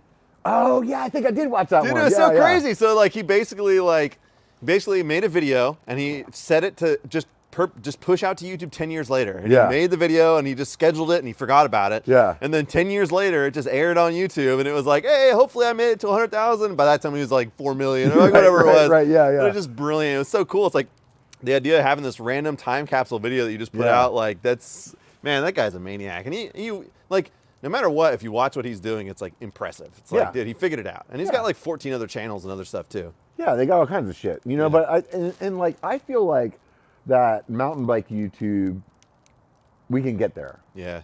Like I remember when I first started, some people had said like, oh, this is a niche, you know, so you Yeah. can only get so big, and then you're a niche of a niche if you're doing this or whatever, and it's like, I don't know, man. Like, you build this relationship with people, And then it doesn't matter if it's mountain biking. Yeah.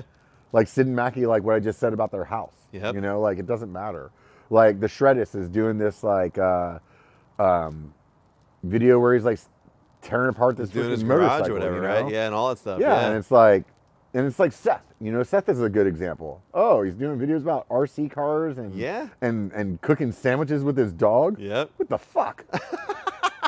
And then you're like, avocado toast. I don't know if I'm more upset that you made this video or I just watched the whole damn thing all the way.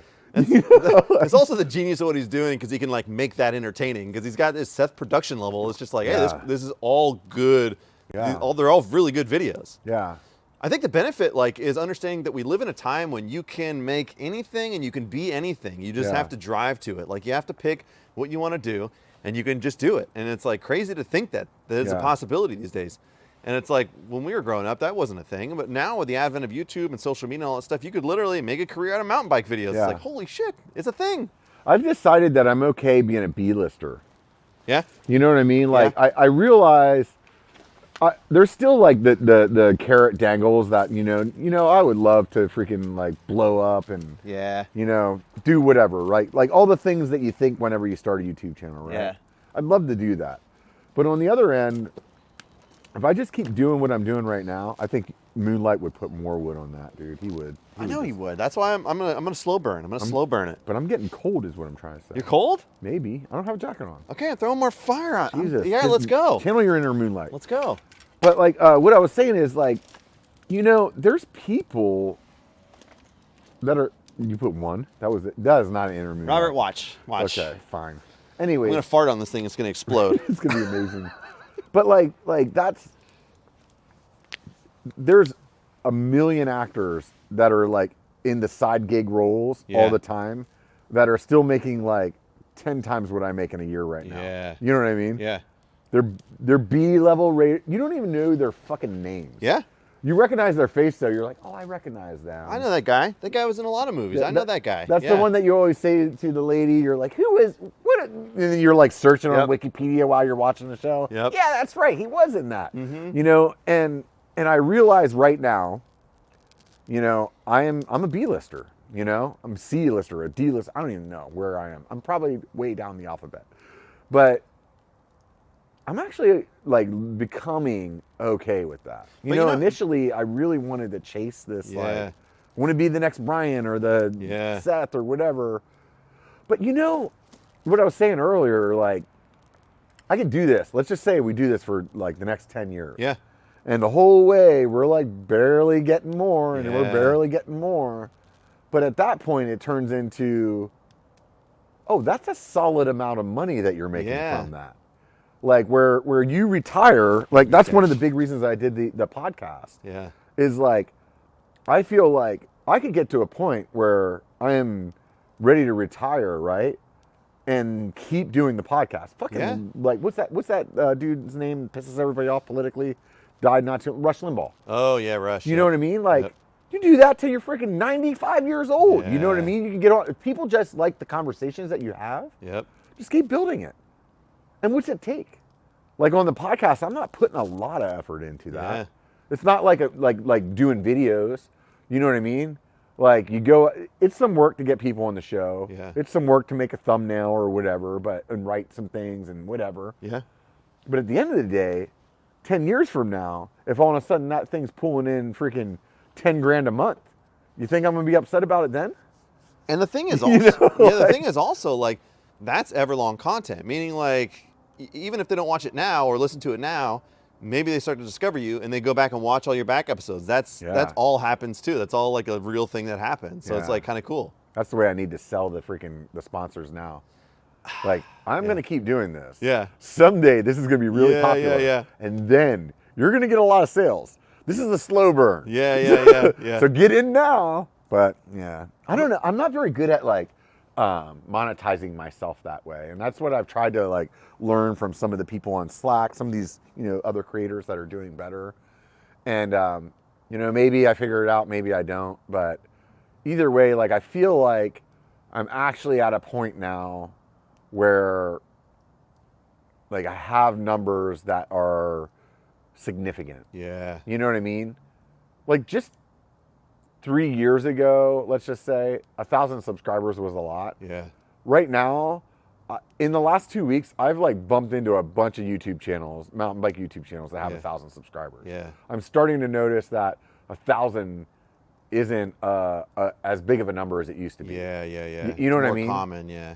Like there's a lot, like no offense to you, some of you guys may have 1,000 right now. Like there's some 1,000 YouTube channel or subscriber channels that I've clicked on, and you're like, this content is like, I don't even see the where this is going to keep getting better. Not anybody in chat, by the way. Everybody in chat, definitely. your guys' channels are going to the moon. Trust me. But you know what I'm saying? Yeah. Like it's somebody that's been posting videos now for, maybe they've been posting for a long time, or Yeah. who knows what the fucking reason is. Yeah. But you're definitely starting to see those numbers, you know, where like even YouTube, like 5-10 years ago, like if you hit 10,000 back like 5 years ago, Yeah. like 10,000 was like a big number. Yeah. And now it's like, yeah, you're established, Yeah. but you're not like gold. Yeah. You're not like 10,000 subscribers. You don't call up a company and they're like, oh, sweet, let me throw some stuff at you. You're still like begging and Yeah. like pleading and like, let me tell you my value. You know, like I'm a micro influencer, and you know, like, so it's interesting, man. But anyways, I will say, like, on that note, essentially, like the idea of being a B-lister or whatever else, like, here's what's interesting to me, and this is where I had to define like what it was to have YouTube success. And like I think we've achieved it in the sense that I feel like every major channel knows who we are. Yeah. They know who you are. They kind of know who I am, and they regret knowing me. But Right, like, right. you know what I mean? Like Yeah. everyone, you know everyone big in the industry, and they all respect what you do. So Yeah. it's like, there's a cool level of it. Yeah. That being said, it's like maybe not the money income that we want, but it's like there's a level of that. Like when we rode Sedona, it's like riding Sedona almost, that's part of the reason why I haven't made videos in a while, is because like, man, maybe I achieved what I wanted to achieve. Yeah. And it's not right. It's not, because that's not what I set out, but you realize like you're in it for these friendships more than money. Like Yeah. it'd be great to drive it down to this financial game, and it's like, obviously international superstardom is right up there. Right. But like also like having peer respect and like riding with all these people that you've developed all these relationships, like, man, those relationships are so valuable versus like, you know, the money. Like, Yeah. it's funny how it skews that way, and it's like, man, I succeeded. Like, Yeah, you when flip flop though. At least I do. Yeah. Like there'll be times that the relationships mean more. Yeah. And I lean into that, and then there's times that I lean back into like, no, this has to make sense fiscally. Yeah. You know, and then there's like this like weird depression that comes with not succeeding the way that you're anticipating. Yeah. That is really hard to navigate. And I don't think like a lot of people talk about it, but it's like, you make a video that you really think is gonna do well, like you amp yourself up, and then it fucking really shits the bed. At least me, I get into this place where I'm like, why the fuck am I doing this? Yeah. Why am I spending all my time doing this? Like there's a lot of time, like what Yeah. about my wife or my kids or my, you know, like whatever, like there's a lot of things that I could be putting this effort into. Yeah. Like, is this really what it's worth? You know, but then there's other times where you're like, no. Like, I have a bunch of pictures on my wall up where I edit. Yeah. They're all like Instagram pictures that I went through my Instagram one day and like bought like 60 frames on fucking Amazon. I got all these Interesting. Instagram pictures Okay, cool, yeah. all over. And one of them is the first time that somebody asked me for my autograph. Was this kid came up to me at Granite Bay and gave me his helmet and asked me to sign it. What the fuck, man? Yeah. Like, first of all, why is your kid watching my shit? You know, but second, it's like, whoa, like that. Yeah. That is, could you imagine being that kid? I know, I've been that kid and been like impressed with people. Yeah. Enough that you're like, here, I want your name, you to sign this, and I'm gonna like show my friends, like, Yeah. this dude signed my helmet. Like, that's insane. That's so cool. That's really rad. Yeah. You know, and like I've had people tell me like, oh man, I got in this bad accident and I watched your videos while I was in the hospital. They kept me stoked, and or like the weight loss thing. I can't tell you how many people are like, I lost 50 pounds, 100 pounds, or whatever. You know, like all this like, holy shit, man. Yeah. How the fuck did I do that? Yeah. You know what I mean? Like, Yep. and when you really think about those things, you're like, man, that is payment. Yeah. But then other days you're like, this is bullshit, man.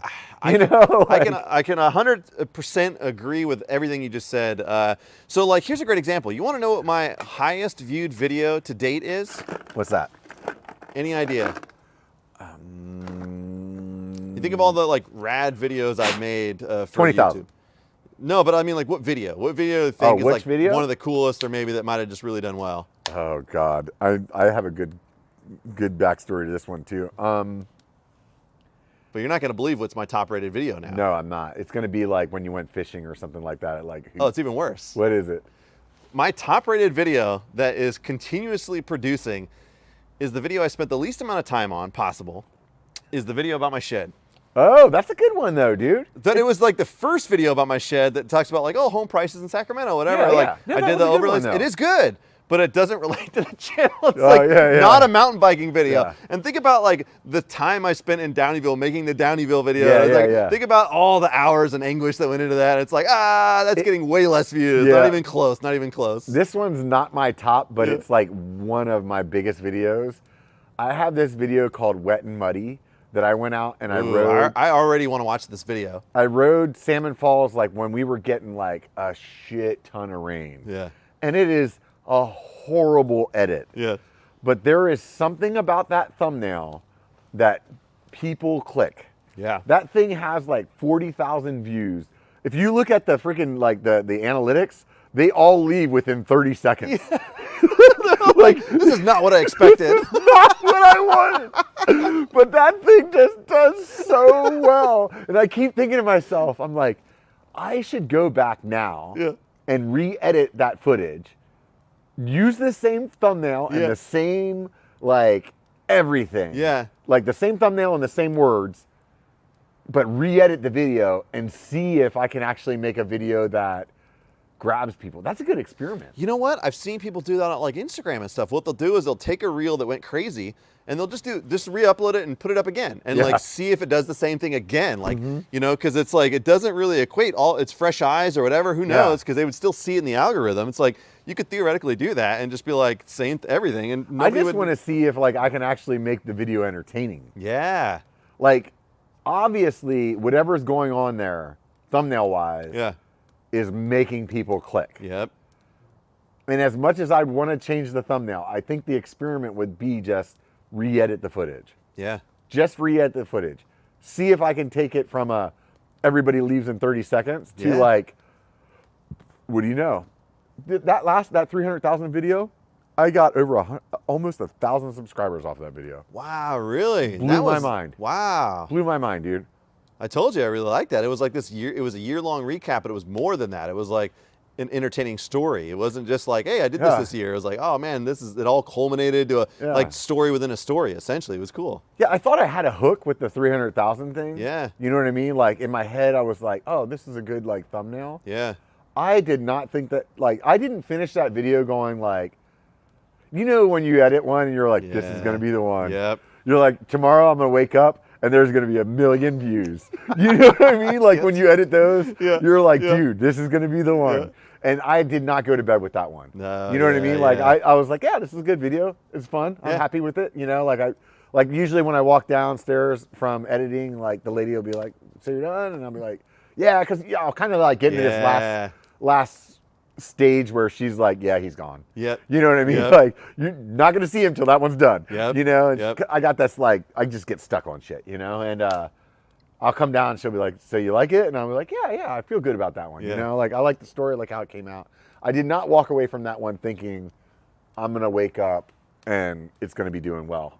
And then it was just, I was just watching like subscribers, and like comment. And it was like, man, this thing's fucking like, it's doing good, dude. It's like doing really good. Those videos, that's the drug.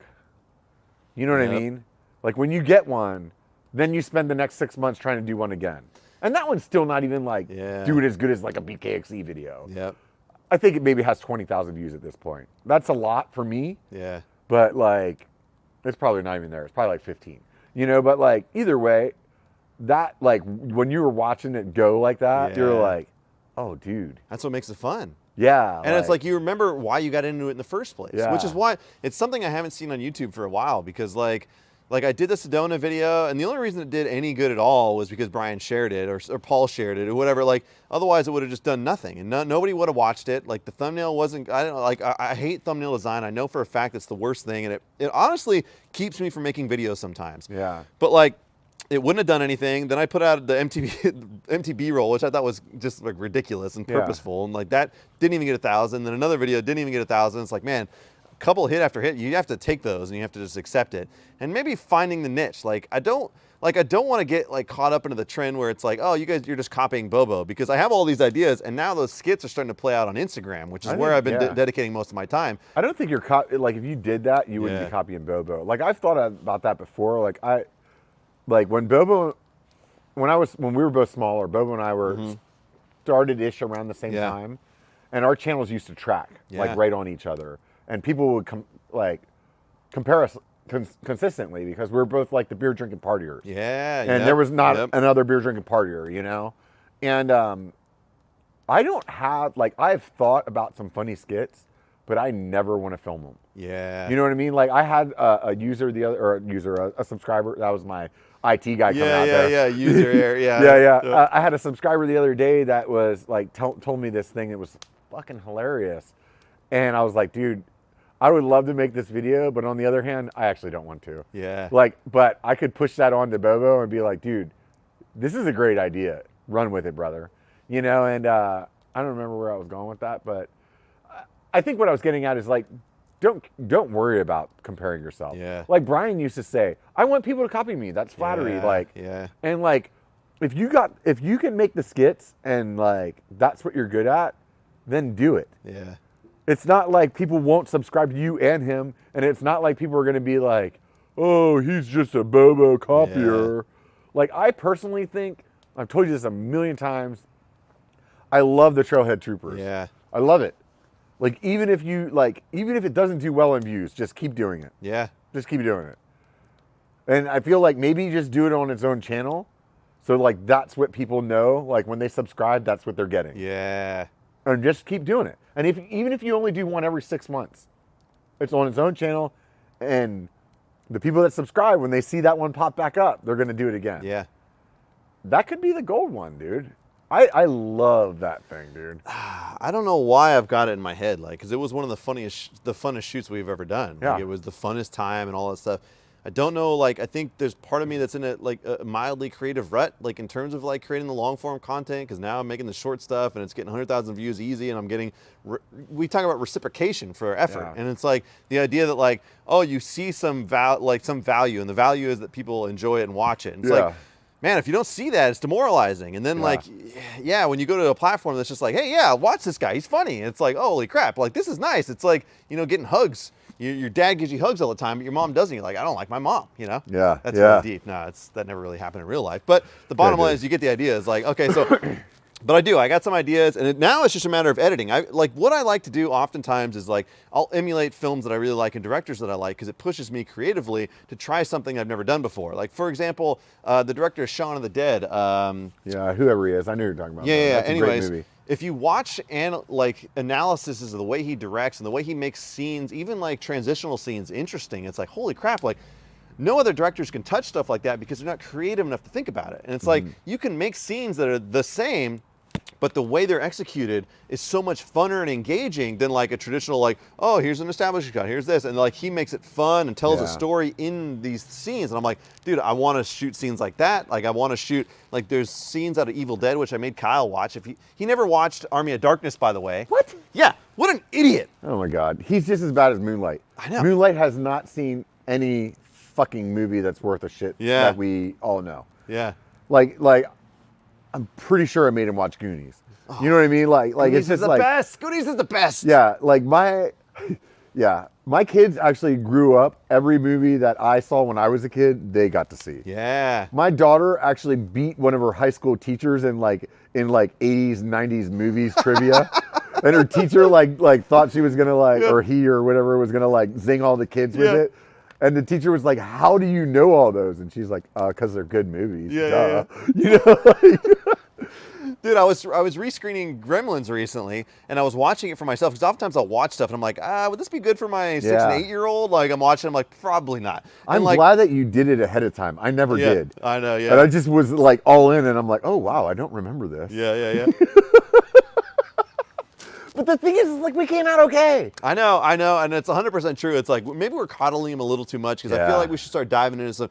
I tried to watch Lord of the Rings with, and my son at the time was like, "Oh, this is too scary," and my daughter's like, "I fucking love this." Yeah. Like, she reminds me of. She's into some dark stuff. All right, she's 6 years old, and she totally is like, I talked about one time we were riding in the car.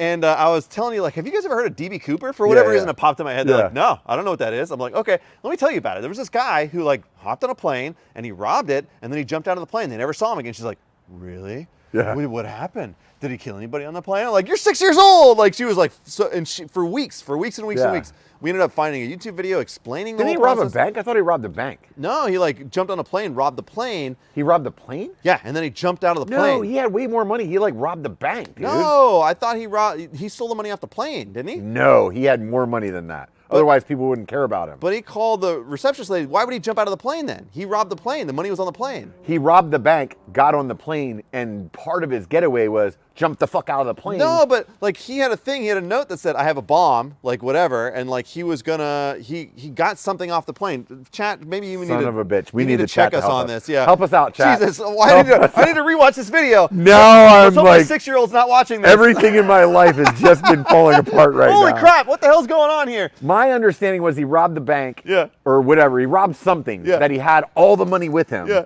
Then he got on the plane. And part of the getaway was jumping off the plane. No, like if he just robbed the plane, I think he robbed the plane. He's got like $2,000, and he's like, "I'm out, dude. Nobody cares." Something happened, like because he held up the stewardess. Why would he do that? Why wouldn't he just jump out? Like no, I think he robbed the plane. All right, somebody in chat's going to confirm this for us. I'm willing to bet. C-Lock says, "Shop smart, shop S smart." Yes, we're going to get back to the Army of Darkness thing. By the way, yes, 100%. By the way. C-Lock, you absolute maniac. I know I overmodulated on the mic right there just now, but $50 donation from C-Lock says, love you guys running your sucks together. Yeah, there's a lot of sucks going on, and if Robert stays long enough tonight, he might get more sucks. Oh, I'm in. Wait, what did you? If it's free, I'm in. No, it's like, I'll show you my shitty videos. Is that where we're talking? Doing. Yeah, that's what we're talking about. Look, dude, see, this is exactly why I need a live stream. C-Lock is my high dollar guy. Yeah. You can't be taking my high dollar guy. Stealing your money right now. I'm stealing your money, Robert. I feel like next time we're definitely negotiating ahead of time. Yeah, 100%. Because like with BKXC is like, oh, that's bullshit money. You can have it. Yeah. Have the super chats, little Calirado Kid. Yeah, but me on the other hand, like, dude, we're just this is fighting money right here, man. I'm like, do we arm wrestle at the end or something? Is that how we? To be fair, I made you a pretty excellent steak, and I got a whole cooler full of beer, so maybe that makes up for some of it. But you can take some oranges too, Robert, if that's okay. Oh, I'm in. Oh wait, yeah, that's right. Apparently they're good for really hot wings too. Oh my god, dude. So okay, we talk about Army. I'm gonna stir this up in a second. Yeah. We're going to get back to Army of Darkness because Kyle had never seen it. There is a scene, like so many scenes in that movie that are absolutely brilliant the way they execute. There's a scene, remember when he puts his glove together for the first time? Yeah. That scene is so good. It's like, it's just like, if you watch that scene, you're like, just pure directorial bliss. Like getting those shots, and that's, okay. So I told Brian, because I got all the Trail 1 gear, I was like, this is what I want to shoot, but put it on my bike. And like that idea of like, it's like, think of like, okay, I walk in the garage, turn the lights on, door opens, and it's like, all right, let's go. You know, like quick cuts of like, you know, like visually, this is probably awful for you guys in stream, but like just this hard cutting, like really weird. That's a good short though, what you're talking about. And it would be like this, all right. That's a good Instagram. And then at the end of it, it's like groovy. And then it could be like, all right, now let's talk into the review. You know, it could be like if I wanted to do but that. like what you just said to me right there is like a rad fucking reel. I know. A rad like short, you know, man, like I want to shoot it. I want to shoot it bad, but I needed to shoot I'm going to either get you or Kyle to be my cameraman for that one because it requires a lot of rack focus and all that stuff. Yeah. Dude, I really enjoy this whole camera thing, like learning how to do it. It's kind of cool. You know, I bought my first one, and thanks to you, now I feel like I bought the wrong fucking camera.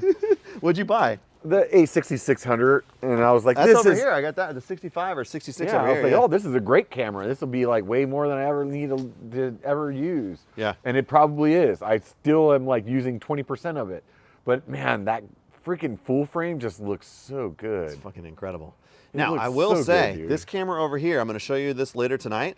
This it's a ZV-E10 or something. It's only $800.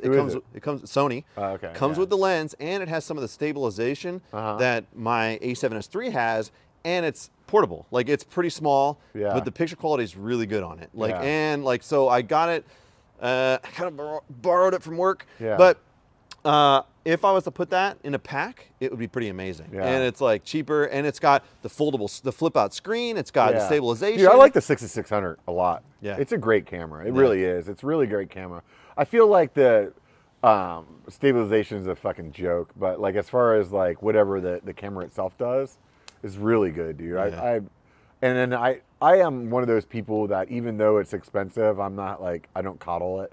Yeah. Like I have a fucking hip pack that I put it in, and I'm just not like it's a piece of hardware, dude. Yeah. You know what I mean? Like I've messed around with servers and things that like cost $100,000, and like after a while you're like, oh, this is not a big deal, dude. This is a $1,500 camera. I think we're in the same boat, by the way. I'm barreling down Downeyville with a $7,000 rig in my backpack like a dummy, and a Sky Deal. What a fool! I had $10,000 worth of gear on my back, Robert. Yeah, and it's like whatever, dude. Like at the end of the day, you know, there's a lot of those insurance programs when you buy shit. I would tell you if you're buying a Osmo or a GoPro on Amazon and that little thing comes up for $20 to get it, why not, dude? Yeah. You know what I mean? Why not? You know? Yep. I did that with my camera for sure when I bought it. Like, I think it was like an extra like $100, but it's like, dude, then I'm like barreling down. Seth even talked about it on one of his videos. Yeah, he was talking about his Best Buy, whatever. He just returned it or whatever, right? Dude, to get another one, man. And like sometimes it may be a wash. Maybe you didn't break that one. Yeah. But the one that you did break just paid for all the other ones that you didn't. You know? So think about that, all you content creators out there. Maybe the insurance has a purpose. Maybe those little protection plans, they'll work for you. Yeah. By the way, we have breaking news, Robert. What's that? Breaking news. You ready for this? Okay, we've got final confirmation from Mark Stahl in chat. He says he hijacked the plane, had them land and got ransom money, then took off again, then parachute out of the plane on the way to the next destination. So we were both kind of right. Like, he jumped on the plane, hijacked it, got ransom, then jumped out the next. It's the ransom. That's what it was. I knew there was a large sum of money. Yeah. Like, if he just robbed the plane, unless it was like, hey, they're shipping a pallet full of $100 bills. Like, it doesn't make sense. Yeah. Because people all want to find him because he had like, or like, because they think the idea is that he jumped out of the plane with, let's just say it's like $300,000. Yeah. And that's just like rolling around the freaking woods somewhere. So that's why everybody's like, where did he jump? Yeah. Where did he go? You know, whatever it was, right? Because they're like, maybe they find it, or then they just want to know who he is, right? Yeah. But like a lot of people are just trying to find him because they think, hey, there's a bag full of money sitting in the woods somewhere. You know what the best part about it is? People love mystery. Yeah. They love mystery. One of my favorite movie genres is like the treasure hunt movies, where they're like Goonies or whatever else, where it's like the whole point of the movie is that like, oh, we got to find this thing, and then the whole movie is like that adventure of like finding that thing. You're like, oh, am I going to find this lost city? Am I going to find this lost treasure? Yeah. And then like nobody makes these movies anymore, by the way. But think of Indiana Jones. The old Indiana Jones is like, hey, can I find the Ark of the Covenant? And it's like it's this journey to find it, and like then they finally find it, and it always gets destroyed. They never get like nobody that ever finds a treasure in a movie gets to keep the treasure. Like it always like something happens, like a thing will open up and it has to fall down it, so like they learn their lesson. But it's like, dude, why don't they ever get to keep it and become rich? That's all I want to know, Robert. That's all I want to know. Yeah, I feel like we're onto something, dude. Maybe we should make one of those videos. I did have an idea once of shooting a Goonies style mountain bike video at Granite Bay. But it's just so much work. Just the idea of it is so much work. You have some great ideas, and all of them are a lot of execution, though. It's a lot. Yeah. It's an insane amount. Because I would think like you'd have to have the treasure map. You'd have to establish it all. Like and nobody would care. Like because like I would have fun doing it. That's where I feel like that channel, dude. Yeah. Like, maybe it's not the Trailhead Troopers channel. Maybe it's just like a channel where, like I've told you this before, like where we all collaborate to make it. You know what I mean? Yep. And like, almost like a, what's that guy's channel? He's gonna be on the show on the Biker Bar in a couple weeks. The Mahala guys, what's their? Oh, Mahalo, my dude. Yeah. Is it? Which one is it? I don't there's remember. a bunch of them. But originally that was just like one channel. It was a different channel. I remember what it was called back then. And then they kind of like broke off and like I think they split it up or maybe they renamed it or something like that. But anyways, like they just make like really high quality videos, right? So like that could be the thing with the Trailhead channel. You know, it's like these are these videos that like a bunch of us like just put a ton of effort into. Yeah. Like there's there's enough of us around here with like some really high quality cameras. We can get a lot of really like good. Like when we did Trailhead Troopers, like I didn't bring mine out, but like I think I had one camera, didn't I? Or no, I brought my Canon and I brought my Sony this one over here that's on you right now. Yeah. And then I think Ashley had another camera too, and like then there was that other guy that was a subscriber that John, was shooting John, for us. I just gave him my camera. I was like, hey, just get the shots for me. It was so but either running way, gun, like what I'm saying is like, dude, we could pull out some like people, you know what I mean? And make some like really good edits, and maybe that's, you know, that would be fun, you know? It's just like the editing part is, like when you knock that video out, anybody is watching this that hasn't watched the Trailhead Trooper video, you should watch it. Like put it in Show More or something after the fact, but like, that video was so good, dude. And you like banged it out fast. Yeah. And maybe some of it is so good just because I was part of it, you know what I mean? And maybe I can't get over that. But to me, I just see like, I see where it can go. I feel like I really can see where it can go. Like, especially in this environment where it's like, it's very humor oriented. Like the stuff that's funny and everybody can relate to, especially if like, okay, think of an example of like where I did the like, oh, mountain bike excuses. Like it's the idea that everyone can relate to. You've used one of those excuses before. It's the same idea with a trooper. It's like, oh, you can bust somebody for doing something everybody does. And it's like, oh, I've done that before. Like in that stuff, like people will absorb and share it. I feel like the thing to me that is, I don't really care about the story actually. Yeah. To me, the thing that I'm in love with is the characters. Yeah. And like I've told you before, like your Calirado Kid person that you get into is like, really boisterous, and like you've explained to me like that's what you're shooting for. Yeah. But I feel like in that circumstance, when it's like people blatantly know it's a character, then like you can fall in love with it more. Yeah. And like I feel like on your like regular channel, if you were more Joe and less Calirado, like maybe that's what would make your regular channel better.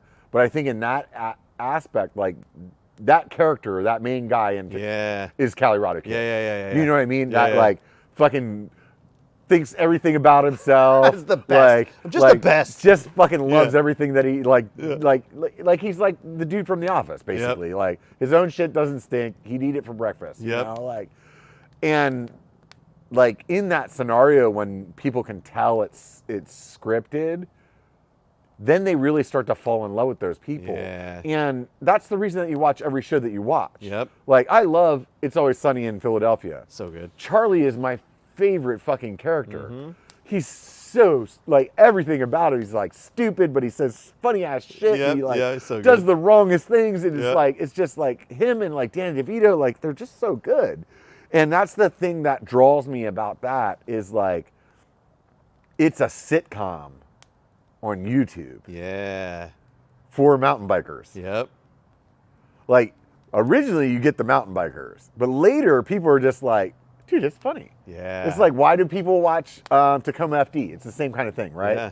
It's like, oh, it's firefighters. It's like, do you want to watch firefighters doing their job? Is it really that interesting? I'm not a firefighter. I don't know firefighters. Right. Why would I watch this show? Yeah, you know, but you fall in love with the people and like their idiosyncrasies, and you're like, oh, I want to see what they're doing. And that's like, when we shot that, all of us had a million ideas of where our characters could go. Oh, yeah, yep.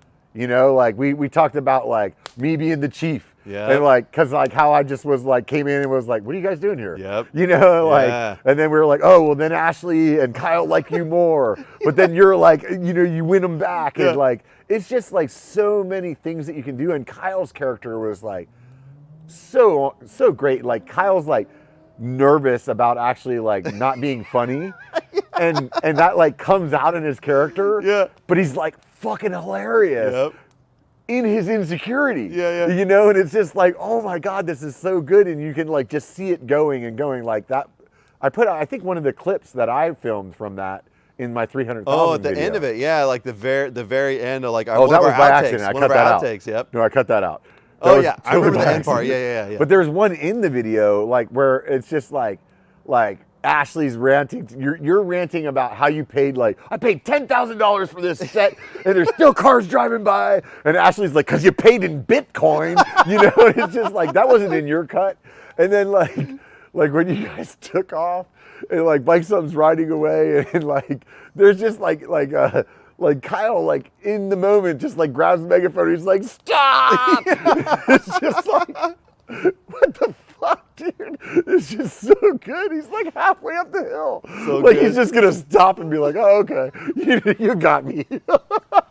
He might even said, please stop. Yeah. It was like, oh God, it was so good. I remember like when we first started filming it, the best part was like, okay, I'd only hung out with Kyle maybe once or twice. We ended up running into each other on the ride that one time you guys picked me up or whatever. But like I knew Kyle had to be in it once I like understood his personality a bit, but I didn't fully understand the extent of his personality. Yeah. And like once he started doing like the bit, like once we started filming, he's like, okay, I gotta like really like, and it was the real nervous Kyle. But like I was recording, like this is gold. Like this, this is perfect. This is exactly what we want.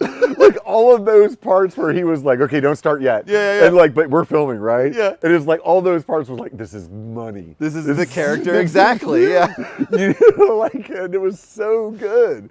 It was so good, dude. I love that show. Like honestly, I can't wait for you to just say yes, let's do it. I think that's just got to be my priority. Like I said, I've been in a weird slump lately, but I'm coming out of it. I've been I do this other thing on the side. I've got all these like side jobs, and it's it's interesting because like we're gonna dive into this a little bit because like I feel like the universe is pulling me in the direction I don't want to go. Like so for example, like I've been in broadcast engineering for a long time. Like I build facilities and studios and I maintain them and all this stuff. And so as a result, you meet people in the industry and they ask you to do stuff on the side for them. They want you to build them a studio, a podcast studio. They want you to teach them how to video stream. They want you. And so like all these guys, these people want to give me money. They want to give me real money. Believe it or not. To like go and do this stuff for them. And it like all that equates to one thing, which is time. Like, okay, to me at this point, my enjoyment is more important than money at this point. And that's what I found in this YouTube channel was the creative outlet of me doing and creating something that was mine. It was like this unique vision that nobody else has. Like everybody has their own vision, I guess is what I mean. Not like I'm some special YouTuber, but meaning I was making what I wanted to make. It also means that you're actually making enough money that you're comfortable. Yeah. Like you don't get that way until you actually make enough money that you're comfortable. Yeah. Like when I was younger, like I would bend over, like, oh, you need a computer? I'll build you one. You know what I mean? Oh, you need this? I'll do that because I needed money. Yeah. I wanted money all the time. Yeah. Because it really like, once you get to a point where, you know what? Yes, I would love more money. Yeah. But I'm also doing okay. And that's really nice. And that's when you start to make that understanding. Like you can't make that understanding until you get there. Yeah. Like it just won't happen. Yeah. And so it's like, you've got that idea where it's like, do I need it? No, like we're okay, like great, it would like help us. It would help us. Yeah. But like the things that I used to think were what I wanted, which was like new cars and all that stuff. I don't need any of that. I don't want any of that. Yeah. And so realizing like, oh, this takes time out of my day from doing this. Like another thing, so I do that on the side. And then I've got a buddy of mine who runs like a high-end comic book consignment business through Instagram. Really smart. This guy is insanely smart. He was a lawyer and he's now pulled back from his job to focus on this business. It's making so much money. Like, did you say comic book consignment? Is that what you said? Yeah. So it's kind of like, I was like, I feel like he just said something that I didn't like. Maybe I just like fell out of the matrix for a second. It's a whole nother world. Nobody knows what I do. They don't know I do this. No, but I am still stuck on comic book consignment. Comic book consignment. Somebody's like giving their comic books to this guy to sell. You want to know how much money we made in one night in a live sale over 5 hours? We sold over $78,000 worth of books in one night. And this happens regularly. Yeah, yeah. So when I say the idea of like high-end comic book sales, like it's a thing. Yeah. And obviously I'm personable enough and fine on camera that like it works out. And I've known the guy since high school. He's so smart. What he's doing, he's a genius. And so this is also something that like as I take a bigger role in, like brings in a good money. It's like, holy crap, like all these things want to pull me away from what I started over here, which is the YouTube thing, which is like, the pride and joy, which is like, Yeah. man, I would have had so much fun doing the last 2 years. Yeah. And so it's like trying to navigate all that now. It's like, Do you find it like you're afraid to quit of what? YouTube? No, I Like like you it a don't lot. want to like I find that like Yeah. with me like I don't want to quit. Yeah. I don't want to quit because like I just don't want to quit. I think Like- it's the most engaging creative outlet that I've had in years. Yeah, it's probably the most like, and it's the most rewarding. Like as much as like times that it doesn't feel like it is, it's the most rewarding. And when I really sit down and start to edit, like oftentimes, and most of the videos I've done recently have been because I'm really having fun with it. Like that MTB roll video I made, I knew it wouldn't do well, Yeah. but I spent a lot of time on it, like learning how to do all this stuff because I thought it was just ridiculous and funny to me. Yeah, And like, I learned new techniques and skills. It's like going to school. yeah, It's like, that was the reward. And when you put it out and you see like nobody cares, it's like, all right, well, fine. But I really like learning. I think that's part Yeah. of like this. I think you know so what too. I mean? Like Yeah. it's like I like learning. I like being challenged. yeah, And then you have this like you get this like you get this prize at the end. yeah, You know, like even if 1,000 views isn't like as many as you wanted or Yeah. whatever, it's like you still got 1,000 people that watched it. Like, yeah, my daughter's put things into perspective for me a few times through my like YouTube fucking career, I guess Yeah, you could yeah, say. And at one point, I think I was at like 5,000 people, and I was just like one of those weekends where it's like, I don't know if I'm gonna keep doing this. And she's like, you know, and I'm like, oh, it's only 5,000. And she's like, that's more people than everybody in my high school.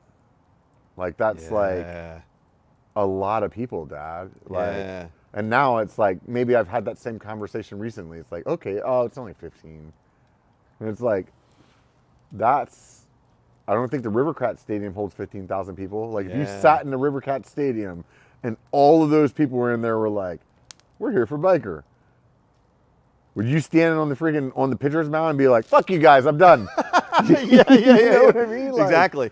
But I think that part of that is true. Like in a live environment, like you would have the crowd cheering. It's like, and Yeah. you get that in the comments section a little bit. And that's part of the reason why I like doing live streams so much. And you understand this, is Yeah, you yeah. see real-time interaction. Yeah. Like when we do a video, it's like you'll see some comments, but like unless you get that guy hating on you, you're like, oh, these are the Yeah. people that really enjoy what we do, and it's fun to talk to everybody because we're now all I feel kinda- like a dick. We've been ignoring them for the last. I 2 know, hours. I know. I'll catch up with them. I'll send them messages in Yeah. the meantime. But like the idea of like doing a live stream is fun because this is the real time that we actually get to interact with our audience and Yeah. like having fun real time. And again, you're right. We're ignoring them right now, which, Right. you know, I lie about the fact that we actually care about them. Yeah, Well, speaking of which, daily MTB writers here. Good to see Oh, you, Josh. son of a bitch! But That guy's here. like the idea of like having real-time interaction and all that stuff is like, if you were in a stadium and like you said, if you had 15,000 people like being like, yeah, I really like that, you're like, dude, no way your motivation would go away ever. But Right. we're in this silent room. Yeah, yeah. And so it's like all those different factors that we play into. But it I mean, has- you only get a little bit at a time too. Like Yeah. like in the stadium, like let's just say you went out there for 15 minutes. Yeah. Like you would get the whole thing all at once. Yeah. Like it would come onto you like a freight train, right? That could have gone a lot of ways. You could have said that a lot of exactly. ways. I'm Yeah, glad yeah, you didn't. yeah. We're doing that. Yeah. So, but instead, like with YouTube, you only get a little bit at a time. Yeah. So it'd be like standing out there on the pitcher's mound, right? Yeah.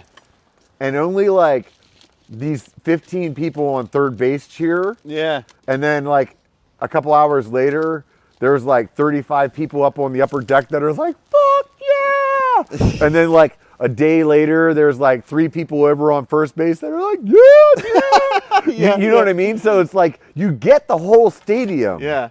but you don't get it all at once. Yeah. That's You true. know, and Yeah. so that's the difference, you know, where you're like, oh, this Oh, is God. weird. Oh, you're supposed to put the glove on, dude. I know, man. I can really grip into it. Yeah, right? I'm doing this all wrong. Son of a bitch. I'm trying to get this fire nice and large for you, I Robert. know, right? I'm over here freezing and shit. Oh, God. Hypothermia.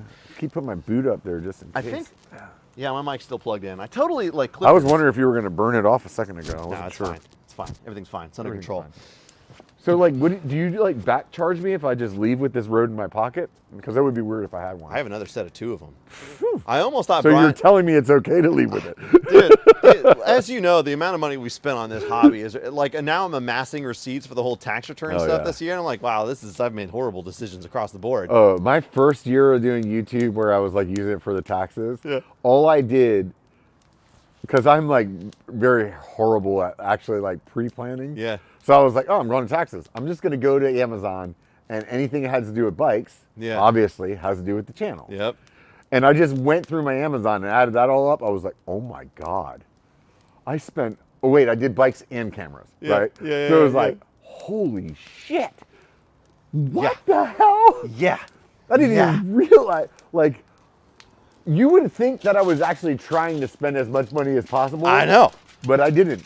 I just did whatever like sounded good at the time. I know. It gets out of control really fast. I think anybody can relate to that, which anybody can also relate to s'mores. Oh, I like s'mores. Yeah. It's s'mores hour, ladies and gentlemen. I know, yeah, the amount that we've like really dived into this. I always give the guest the first shot at this. So what am I doing wrong here? I'm sure everything.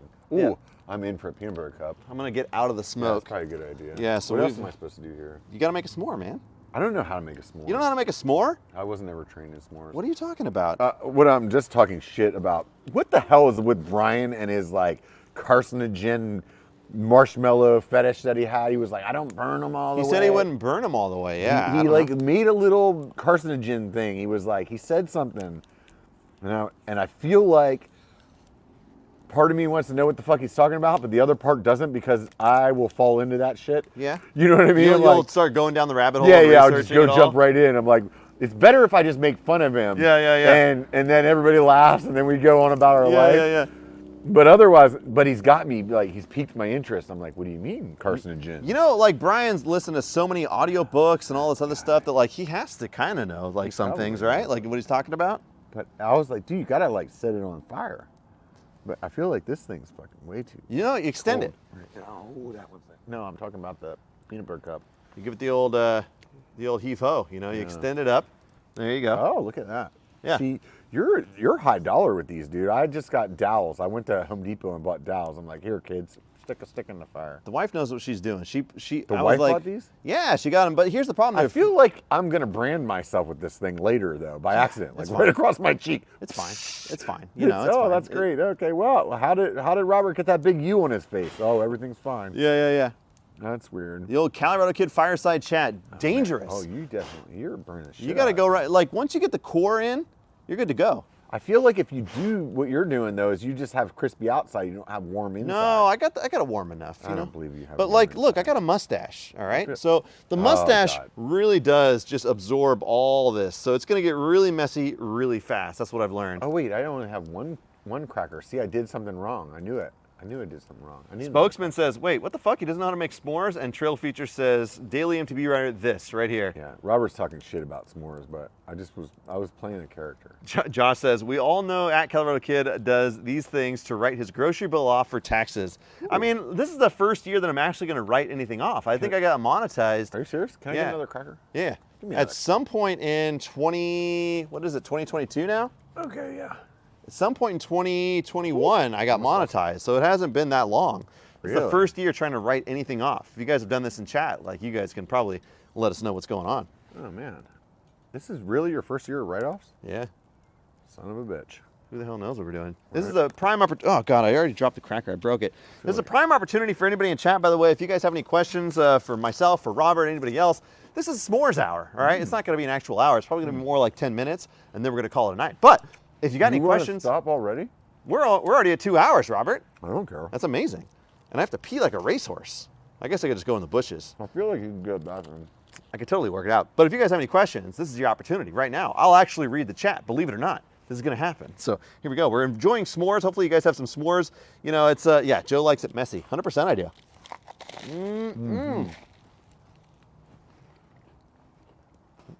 Every time I cut my beard off, it's because I'm like over cleaning all the food out of it. And then like 2 weeks later, I'm over shaving.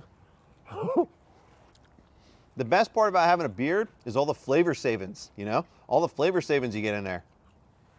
I feel like whatever you're saying there sounds good, but it's actually not a cool thing. The mustache, I think, is the part, like you were just saying a minute ago, is like that mustache gets everything, dude. Oh yeah. Like I love wings, and it's like when you're eating wings with a beard and a mustache, it's like bite, wipe, bite, wipe, bite, wipe, wipe, bite. You know, it's just like it's so annoying. I don't know if you remember this, or if everybody in chat remembers this, but I used to have a beard. You know? Yeah, I do remember that. For a long time. Yeah, I don't really know what happened. There was a dick in it. Yeah. It kind of happened. It was a thing. Yeah, you can't have a beard very long when it's got a dick in it. Mm-hmm. We're doing another one? Yeah, you can do whatever you want. God, yeah.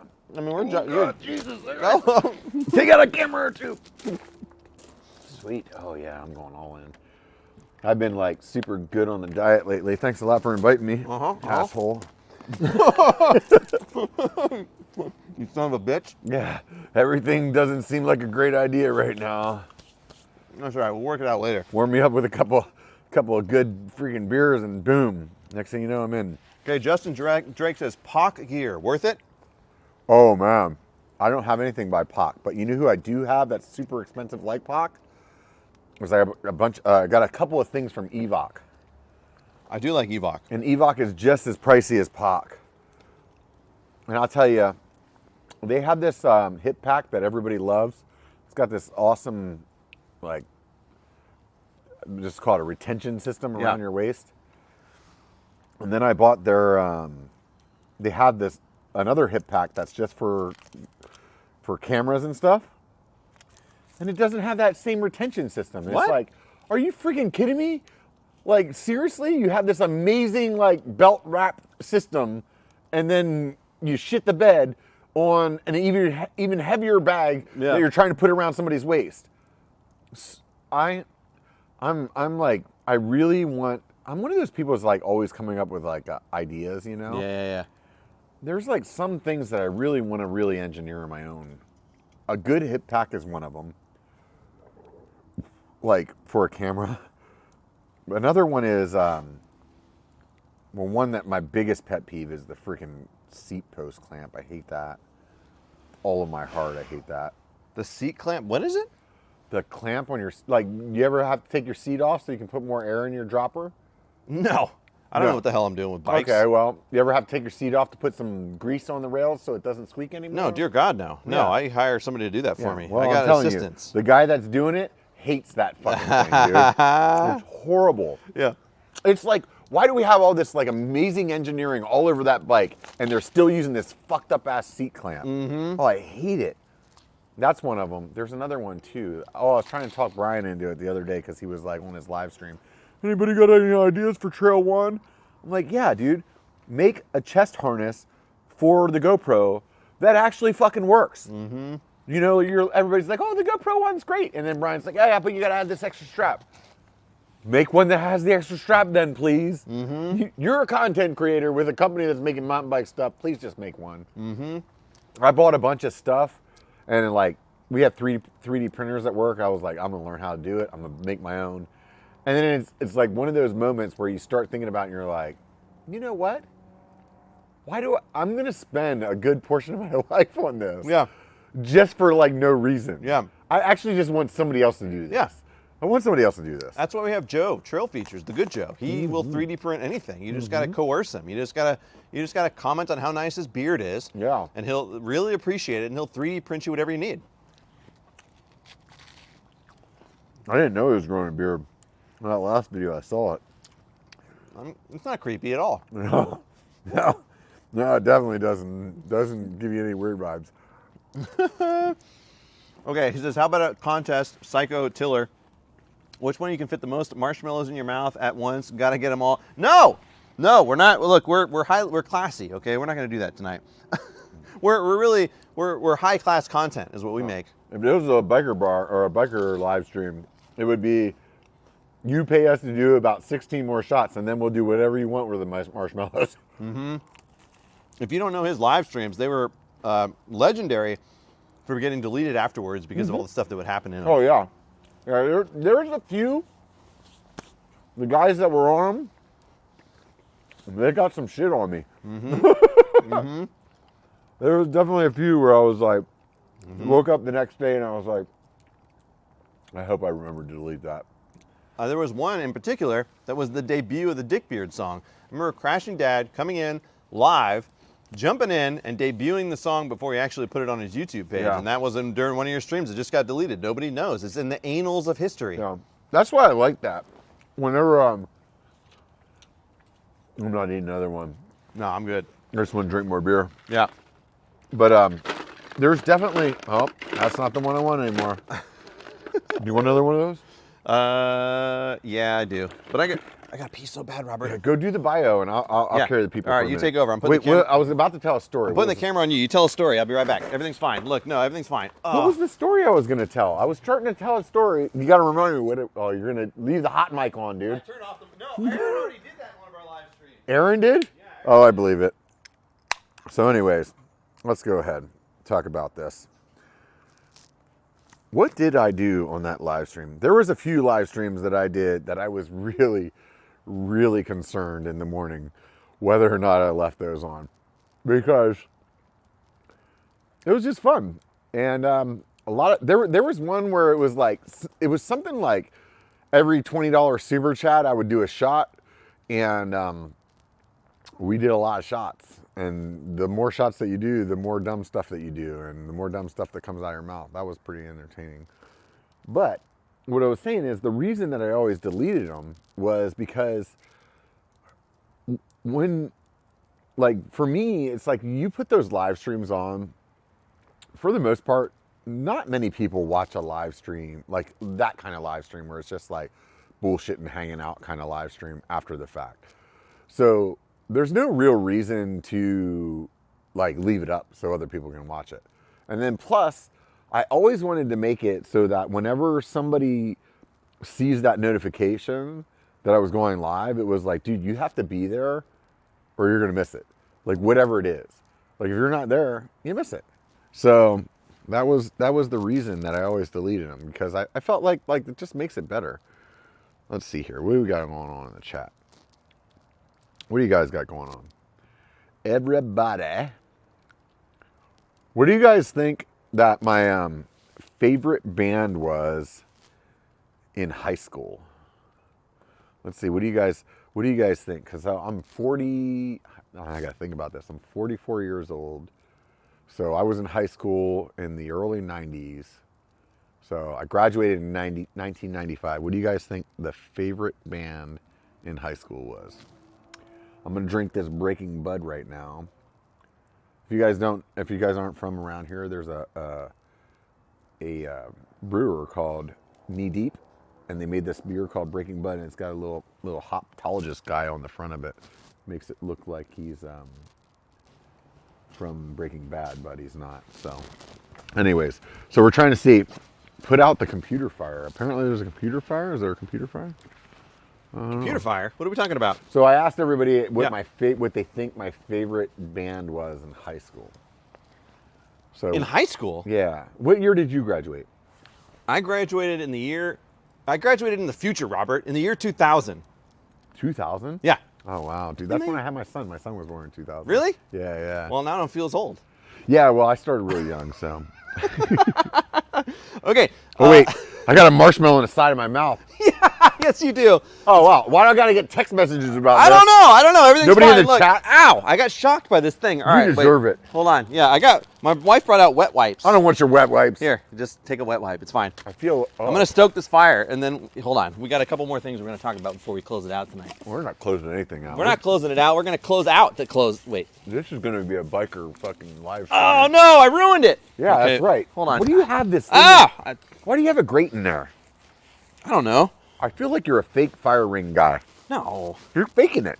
It seemed like a great idea at the A time. fire ring doesn't deserve to have a You know what I stole it from? I got a fire. Hold on. Let's just get I this feel under like you control. stole it from the park system. Oh god, it's so hot. That's my tax money down The there. Hansel's still hot right now.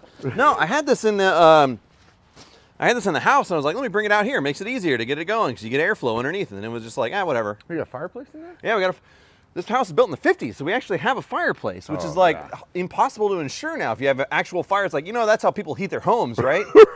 Idiots. Huh, son of a bitch. Who would have thought? My house was built in 1923, I think. Isn't that crazy? 1923? Yeah. Wow.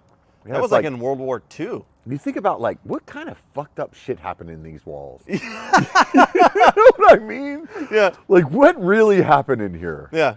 I don't know how much I want to know. Yeah. I found out after I lived in the house for a couple of years, the person that owned it before died in there. Of course they did. They did. Of course they did. You're supposed to be told that before you buy it. Apparently they didn't tell us. Or they told me and like everything the lady says, I didn't listen. Yeah.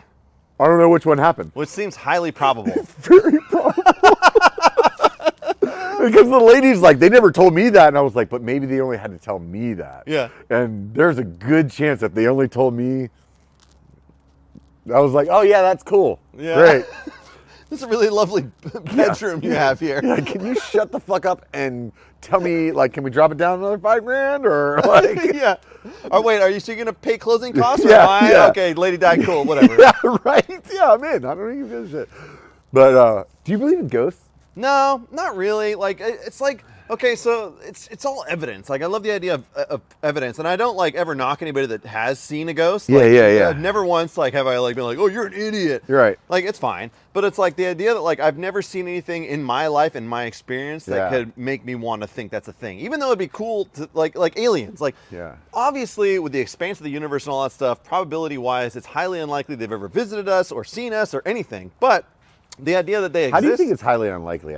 It's incredibly unlikely. It's incredibly unlikely if you're dealing with like the mathematics that we know of today. Sure, but like if you go listen to old Carl Sagan speeches, who's like one of the smartest astrophysicists and all this stuff, like I don't know if that's his actual title, but you get the whatever idea. it is, I'm in. Yeah. But like he's like, all right, like there's all these like things that basically say like, okay, the universe is expansive, it's huge. But like the idea that these people were seen, these aliens were seen with such regularity, and that they are all similar experiences is like so like unlikely. It's just like no, I would say that like probably, let's just say 99.999% of alien sightings are bullshit. Yeah. Right. Yeah. Like I'm in on that. I used to really like the idea that like aliens were a thing. I really did. I could have just handed you that, you know. Oh, I wanted to warm my butt up. Oh, that's cool. Yeah. But, I wanted to get closer to you, Robert. Anyways. Yeah. Don't sidetrack me with aliens because that's a good portion of my life. I like talking about aliens and looking at aliens. The lady hates, you know, like my lady, everything that she puts on TV is somebody dying. Yeah. And everything that I put on TV is something about space. I like space. But I got to turn you on to a couple channels. I'll show you the studio later, and I'll show you a couple channels that are oriented around space stuff, and it's so fascinating. Oh, so good. Did you ever see that show Through the Wormhole? I don't know if I did or not. Dude, it was like something for some reason that nobody knows about. And it's freaking narrated by Morgan Freeman. Whoa. Right? Whoa. Like how the hell did Morgan Freeman do a space show that nobody that likes space knows about? Yeah. Yeah, I don't even understand it. I don't even understand it. Anyways, back to the ghosts. Yeah, let's do it. So I grew up on the East Coast, which is really old compared to like where we live now. And there's a lot of weird, creepy ghost shit over there. And somewhere along the line, I decided that shit freaks me out. I don't know if I want to know about it. Well, my wife's family is all in Mexico, and they see ghosts. Oh yeah, regularly. they're into that. Yeah, they're into that. And stuff, they're like, right? and again, it's like I've never once been like, that's stupid. Like I'm like, man, if I saw some weird stuff, I'd probably associate with some weird stuff too, for sure. I feel like this. When I got struck by lightning, I'm pretty sure like whatever that's like, maybe that was a near-death experience or something like that. But like whatever was happening at the time, I was 100% like this. Oh, I'm dying right now. Yeah. This is it. This is the end. All right. I remember like, and this is just fucked up ass Rob. That was a crazy story, by the way. I mean, you've told it before on your podcast, but it's like, you know, what the fuck, man? 100% was like, oh, well, I guess I'm going to find out what's happening next now. You know, like, but that was the whole thought process. And it was like that moment actually like made me think there's a high like, I feel like I don't know, you know what I mean? Like I have like this is the thing, dude, about like this live stream. I say some fucking stupid shit. People think that's what I think for the rest of my life. And there's a good portion of me that has like 16 different ideas Yeah. about it, you know, and Yep. all of them are like little theories, you know, like I have like a bunch of theories about religion, and none of them are like the one that I actually back. Yeah. They're all just like, well, I've thought about it this way. It and popped what in if? your head. You're like, Like, oh, it popped in my head. Like, oh, that could be a thing. And what if, you know, and it's like, so what if like this like spirit or whatever it is that we're like living is like just like energy, right? Yeah. And like energy like never dissipates, right? So, okay, maybe there is something to that, you know? I'm totally like, I love the idea of all this stuff. I really Yeah. do. It's like, again, I never discount anybody else's experiences, but Yeah. I would love to. Like, that'd be so cool. Remember they had a show on MTV, and I know we're totally side rail. We're going to bring this back to mountain biking. Don't worry, ladies and gentlemen. But the idea that like they had that show on MTV where it was like they would put him in an old like prison. I don't remember what, I think it was on MTV, and they would put him in a prison and it would be like, oh, this is a haunted prison. You have to stay here overnight. And that was the show. And it was like, oh, wow, this is crazy. And they'd be like, hear a noise, but oh, you know, of course, you got 18 cameras walking around. I'm pretty sure it's not a ghost, but like that idea, that mystery, that idea. Yeah. And I've always been a subscriber. Like, I think in general, the whole idea of science is like, oh, the idea of like taking something and if you can prove it or not, if you can prove it or disprove it, the bottom line is we're open to the idea of questions. Like, we want you to be like, I don't know about that. Like, okay, let's work on it and figure out if we can find the answer. But the part that's weird is like Houdini, for example. Yeah. He was a guy that was like kind of like dabbled in the seances, and he would always like bust people for being fake. Yeah. And he had something that he told his wife, like, if I can communicate you, like after the dead, this is what I'm going to do. Yeah. And she's never been like, he did it. Yeah.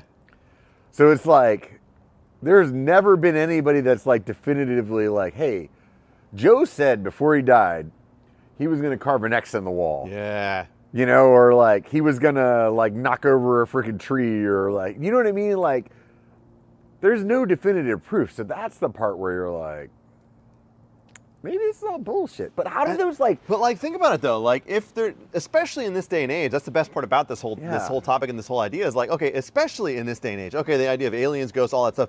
Every single person on the planet almost like has a camera, or like like it wasn't like that back then. So you could come up with a story and be like, oh, I saw this thing. But now you got your phone, you can whip it out. Oh, I saw this thing. Like. There's no proof anymore, right? Like nobody's got any cell phone evidence of an alien coming and putting something up their butt anymore, right? I mean, it's on Pornhub, but it's not certainly not on CNN. Yeah, it's like the Bigfoot thing. You know what I mean? It's like there's a part of you that could be like, yeah, there could be some shit walking around. Like back in the 90s or the 80s, you'd be like, dude, there's some things walking around in the woods. That thing came out of a cave. Nobody ever has a fucking camera. The thing came out of a cave and somebody got a video of it. Holy crap. Right. But now it's like everybody has a camera. So why haven't we found this? And it's amazing how the reports of these things stop once everyone has a camera. It's like, all right, well, you know, back in the day there was just like this, and again, I love the mysticism and the idea of like this thing that's like, wow, that'd be amazing if people were visiting us from across the universe. It's like, it's not happening. Nobody knows we exist. If you go on Google Earth and you zoom out of the map and you zoom out of the planet, it doesn't take very far till you can't even see that there's cities. Like it doesn't, you can barely get out of the atmosphere. You're like, oh, it just looks green. Like, it doesn't, and imagine that, like, exponentially. You're counting on radio waves, which take forever. Like, all right, we're totally sidetracked. If you want to make yourself feel really small, actually think about, like, the size of space. It's ridiculous, dude. Yeah, it just shows you that you're pointless. Your whole life is pointless. Like, when I was in college, I've never, like, been a big math person, but in college, like, I started freaking getting really into it. And I was like, man, this shit's fucking kind of crazy, because like almost like everything in life is like almost an equation that you can like, that's how this thing is shaped, or that's how this thing grows, and that's like, it's really fucking crazy when you start looking at math, right? Yep. So one day I was like, how long would it take us to get to the next place? Just today, you know? And it's like, okay, so let's just say today we could travel like 30,000 miles an hour. Yeah. That's the fastest that we can get ourselves going. And it was like something like 10,000 4 years. point whatever. It's like, let's just say it's 4 light years away to like the closest star. We don't even know. We'll just make the assumption that that star has planets like ours. Just to get there, it was like something like, I don't even remember anymore. It was like like 170,000 years at Oh, 30,000 miles an hour to get there, dude. It was like ridiculous. It's insane. Like, Right. yeah. It's so stupid. You know, it's like, holy shit. Like, it doesn't even make any sense. Like, when you think about, like, at least for me, when I think about space, it just blows your mind. Like, the other day we were talking about global warming and shit like that, right? Yeah. And it's, if you think about, like, here, do I got the camera? Yep. Okay. It's on you. So, like, let's just say that this rock is Earth, right? Yeah. And in the summertime, it's like this, leaned into the sun. That light over there is the sun, right? Let's call my fist the sun. And in the wintertime, it's like this. Yeah. Like that little tiny bit is 115 in Sacramento or 30. Yep. That little, that's it. Like, and then to think about something hot enough that it's, what is it? Like 93 million miles, I think, something like that to the sun, something like that, right? 93 million miles away, there's a fire burning. Yep. That makes it fucking 115 here or 30 by a wobble. Yeah. Like, it's insane to think about. Like, that makes no sense. Yeah. You know what I mean? Yeah. Like, to think about a big ball of fire, that, like, I can walk to where that camera is and be cold. Yeah. You know what I mean? You know what I'm saying? Yeah. This is like insane. That's like, I think the reason that I like space so much is because it hurts my brain. That's what I think, like, that's where, again, like, schooling failed me because, like, nobody ever explained that to me in school. Like, had you shown me something that would have really made it interesting, like, even when I was young, I thought Carl Sagan was interesting. The original Cosmos series is unfathomably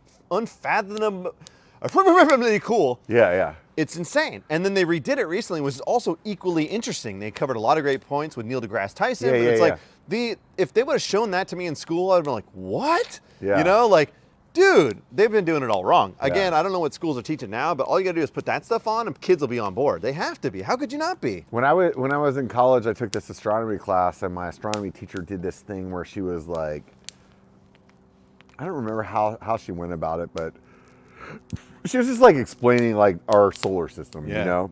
And she like, something like shrank that, like, here, this plate, let's think this is the sun, you know? Yeah. And then she's like, okay, so this is the sun, and Mercury is in, and we're in California, right? She's like, and Mercury is in, like, Oklahoma. Yeah. Yeah, exactly. What? Yeah. And it was like, and then Earth is in, like, Moscow. Yeah. You know, and it was just like, I don't remember, I'm like totally fucking it up, but it was like one of those things where it was like, and, you know, it was like, are you, like, to kind of put that together, man, it just blows my mind. And I think that's the reason that I like it so much is just that. It's just insane. It hurts your brain to think about. Yeah. There's very few things in my mind, like, I'm a very analytical person. I'm always like thinking about a lot of shit. And there's very few things that you start thinking and your brain just does this like, woo, and you're just like, whoop, nope, can't handle it. You know, and it's like, that's one of them. It's like you start thinking about how far these fucking galaxies are apart from me. You're like, oh, dude, I can't even do it. It's done. You know, like. Yeah. Well, it's almost even more unfathomable. I got it out that time. Yeah, you did it. Good job. Is the fact that there are still 60 people watching us right now. Big like it is. It's like, it's this crazy subject that just like is infinitely fascinating because there's infinite potential. There's like anything could pop in your mind, like, what if? Like, I always thought, like, okay, I was like, it's totally like, that probably doesn't even make sense. There's no way to prove it. Maybe they will eventually. The idea that like maybe life on Earth was populated because something hit Mars that at the time had life, because they've proven there was running water. You can look at you can look at the mountains and see the runoff. There, like, at the way there's a very, very like high probability, what do you call it? Theory right now that life actually didn't accidentally happen on Earth. It came by means of That's what I'm thinking. A comet Something or hit, whatever. yeah. But like, imagine, for example, Mars, which at the time, as the sun formed, all right, our early formation of the solar system. I know we're totally off track. I'm amazed that you guys are still here watching this, but thanks for being here. Like this like, so the way the sun formed when it first started, it was hotter. And it's slowly been cooling. So that was Mars was Earth. Yeah, it was Mars in the Goldilocks zone. Was in the Goldilocks zone, right? And so like then that happened, and then it slowly faded out over millions of years, and then Earth became in the ideal scenario. So what happens if like boom, something hits Mars and that rock flies to Earth? Boom, maybe Earth's life came from Mars. It was seeded from Mars. Yeah, there's all kinds of crazy shit, man. It's like that's the thing that I love about like theoretical, like there's too many beers for that word. Theoreticizing. Say it for me, please. Theoretical. Yeah, we're fucking screwed. No, like we did hot wings last time, but this time we're gonna see how many beers we can drink. Oh, I'm in. If it's free, I'm in. So. I got a giant whiskey bar too. Oh, sweet. I don't like whiskey, but I will drink all your beer. Oh yeah. But like that's the thing that's fun about that is like just like thinking about what are the possibilities. You know what I mean? What are the circumstances? My dad is like a real deep thinker, and he said something to me, like one time I was talking to him, we were talking about this kind of shit, you know, and I was like, dude, how could you possibly think? Like, first of all, like if you look at the Milky Way, that's our galaxy, you know, there's like this one little arm, and there's like thousands and thousands of dots that you can see in that picture, you know what I mean? And it's like one little spot over here, that's our sun, and that's where we are. Like all of this galaxy has like more of those like systems than I can even fucking fathom in my head. And there's more than one of those galaxies, right? So I was like telling my dad, like how could you possibly think that there's not life somewhere else? Like it's impossible. Like out of those millions and billions and like numbers that I don't even know how to say, that's how many of them are out there. I think I don't know if you've seen videos on basically what they call, I think it's the Fermi paradox. Have you heard of this? But what he said to me though really fucked me up. Uh-oh. He said, but what if that's the probability of 1 for it to happen? Yeah. That infinite number, like 374 billion to 1 or something, right? Yeah. And you're like, you think about it, you're like, son of a bitch.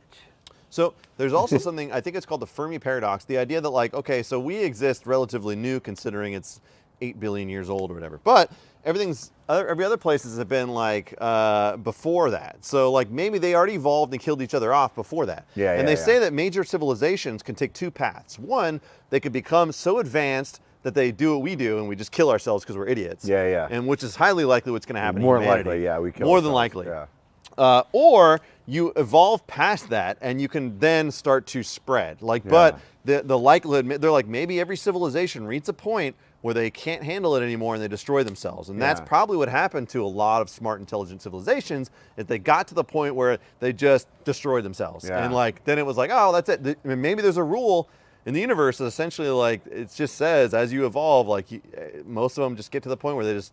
Well, and you could also have just like a whole planet of dinosaurs, right? Forever. Yeah. Like they just don't evolve. Yeah. You know what I mean? They're just like, this is as good as we get. Yep. We eat all the plants, you know, like, yeah, it's crazy. It's crazy, crazy. I was watching this thing the other day about, because we were talking about math earlier. Yeah.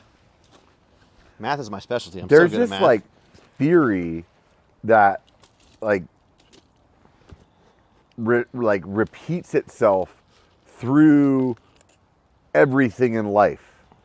That's like mathematically sound with these like originally there was like these math books. Yeah.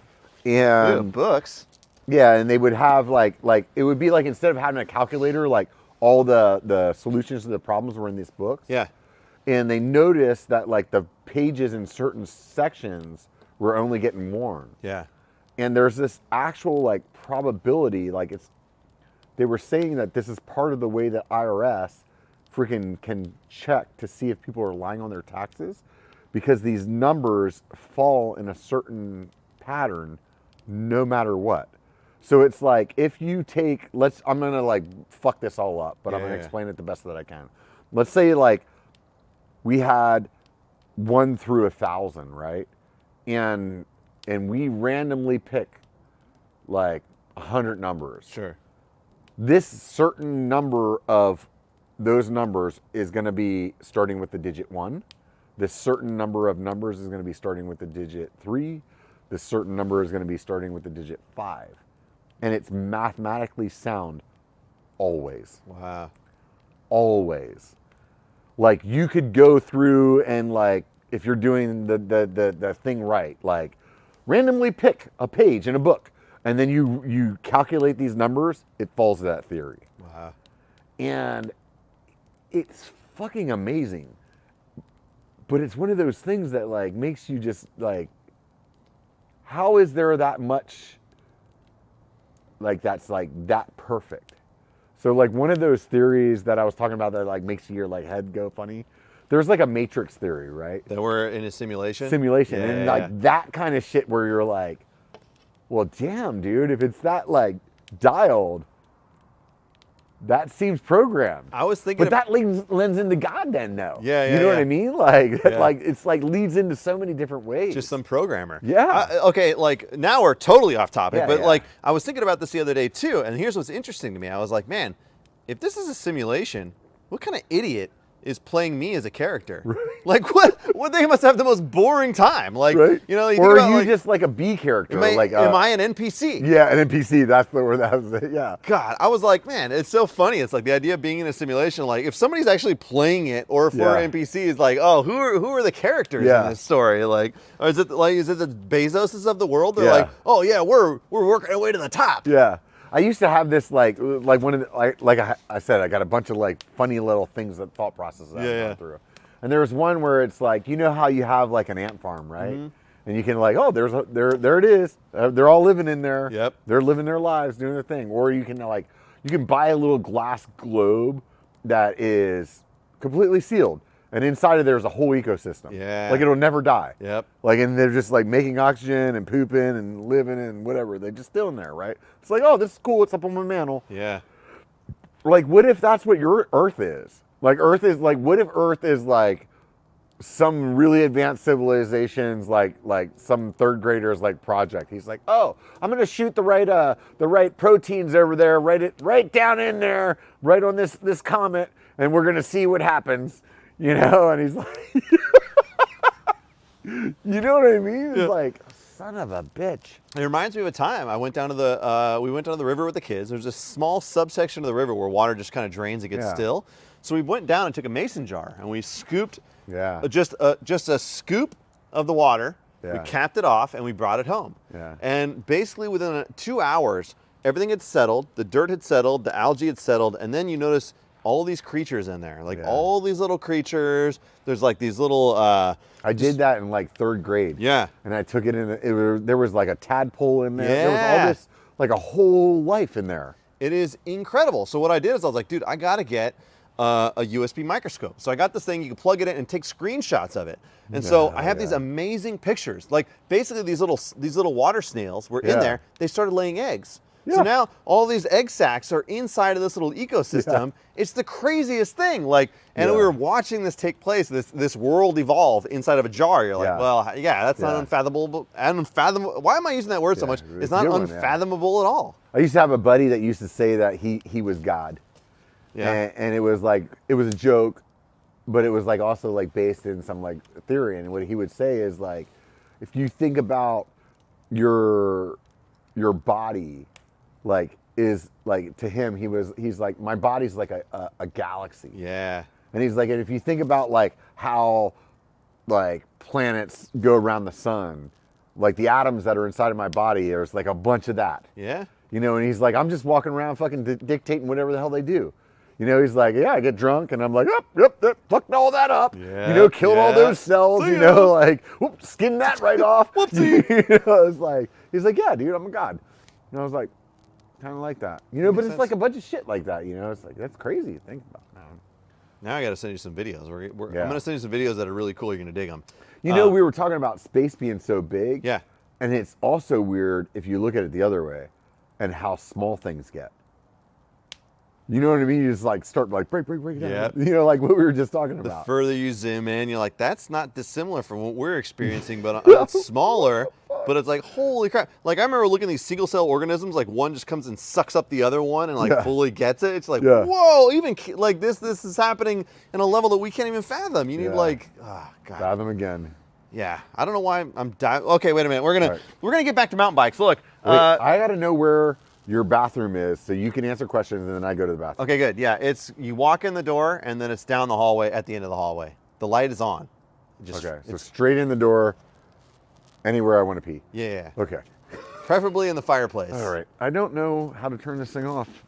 I'm just gonna leave hold down the button, or you can pee with like Aaron did it already. All right. Or just push There's a button on the bottom. You gotta hold it down. Ooh.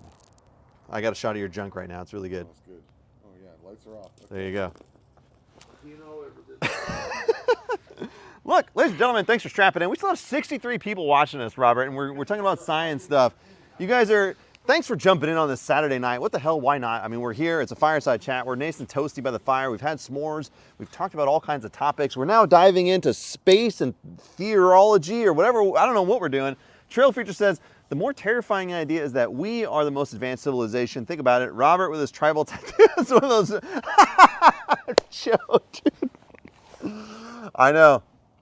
The idea that we are. Like, it's that idea that, like, you know, all these civilizations have maybe evolved to this point, and there's a certain point that only the civilizations can reach that, like, and then they just all self-destruct. And are we there? Are we getting there? I don't know. We're not smart. Like, humanity as a whole is not very smart. Let's be honest. All right, I'm catching up on chat. Thanks, guys, for jumping in. Yeah. BKXC did pee outside while he was here. He almost questioned it. He was like, should I pee? I was like, yeah, it's fine. Everything's fine. It's under control. No big deal. I got the shack over here. The Cali Radio Shack is here. You have a pee spot in your backyard, spokesman? What the hell? Yeah, this is your chance to get some questions. So if you ride 3 hours with your heart rate at 160 plus consistent rather than down, it's not a workout. Yeah, people make all kinds of arguments for e-bikes. Like, I will say that when I rode an e-bike and I rode the trails that I normally ride, I didn't even feel like I got a workout. Like, I rode all these trails, we were riding fast, and I was like, man, I felt like I didn't do anything. Like, I don't know how the science works out, but it's like when I do a normal ride, I feel tired. And then when I did that ride, I was like, Like, so, again, there's science behind it that says you're still getting the same workout, and I believe that. But, like, in terms of pure feels, I definitely feel like I got like my ass kicked on a normal ride. Whereas I go on an e-mountain bike ride, like I come out of it and I'm like, that was fun. But I don't feel like I got it hit hard or anything like that. So there's got to be, how does that work? You guys understand the science behind that? How does that work? Like, I don't understand. I don't understand at all. Is there a fart corner? Yeah, he's gonna end up in my master bedroom for sure. He'll regret it. 100% he'll regret it. It's fine. Yeah, everything's fine. Yeah, he'll totally regret it. There's no fart corner in the backyard, although you guys may have noticed the cat just like wandering around. Occasionally we'll get possums and things, but we've adopted a kitten and she wanders, okay? She wanders around the house, so you never know when she's gonna appear. It's not a ghost, trust me. You guys are seeing real, true, and clear. And I'm willing to bet and I'm willing to guarantee that Robert will go down in history as the guest that will have the longest fireside chat ever, okay? Guaranteed. Guaranteed. Apparently I left everybody hanging. You didn't tell me, first of all, that your wife was in there. What'd she say? Oh, I came through the door. She's like, oh my God, what are you doing here? No. She thought I was an intruder. She pulled a gun on me. No. It was definitely like, oh, I opened the door and, well, now I can find out where the bathroom is because she told me. She told you where it is? Yeah. But she also told me that I asked everybody about what they thought my favorite band was. Yeah. And then I never told them. Well, this is the perfect opportunity right now. Yeah, this is it. So, I'm going to go through a couple of quick bands. Okay. Is Is one of them Papa Roach? Not Papa Roach. On the latest live stream of BKXC, Yeah, we I saw unveiled that. the fact that we were in the Papa Roach video. I saw that. Okay, yeah, I did see that. In my 15 seconds of skipping all the time, I did catch that. You son of a bitch. I listen to Robert's podcast all the way through. You know what he does for mine? He skips through them. Right through. And then you showed like, there was like Brian in like one of the actual videos. Yeah, we're in there. Both of you guys. We're both in there. Son of a Yeah, bitch. we're both wearing You guys are Hawaiian famous. shirts. We're incredibly famous. Yeah, that is amazing. Jesus. Why don't I have more subscribers, Robert? Yeah, I know, right? I'm famous. I know. Both of us. What the God hell? damn it. Yeah. I mean, you think that we could ride the shirt tails you could ride your shirt tails of your buddy from high school. Nope. I could ride the shirt tails of you. Nope. Neither one of us. Nope. The call to action doesn't work, right? Yeah, it You doesn't. could tell people all day long, be like, hey, even if I got bigger as a channel, I was like, hey, go subscribe to this guy. People would be like, I'm not really going to do that. Like, it just doesn't work. It doesn't work that way. Anybody that thinks like, okay, you got a big Instagram following, great, tell them to follow me. It just doesn't work. Nobody gives a crap. Nobody will do, you have to just do it. Like, it's kind of all on us. Like, I've had people tell people like, hey, go subscribe to this guy. He's awesome. You'll get 10 subscribers. Like, it's crazy. Yeah, Sorry, you're banned. Sorry, you're banned. Yeah, we'll get back. All right, yeah, it's fine. We'll just keep it like hang. Okay, the favorite band in high school was Metallica.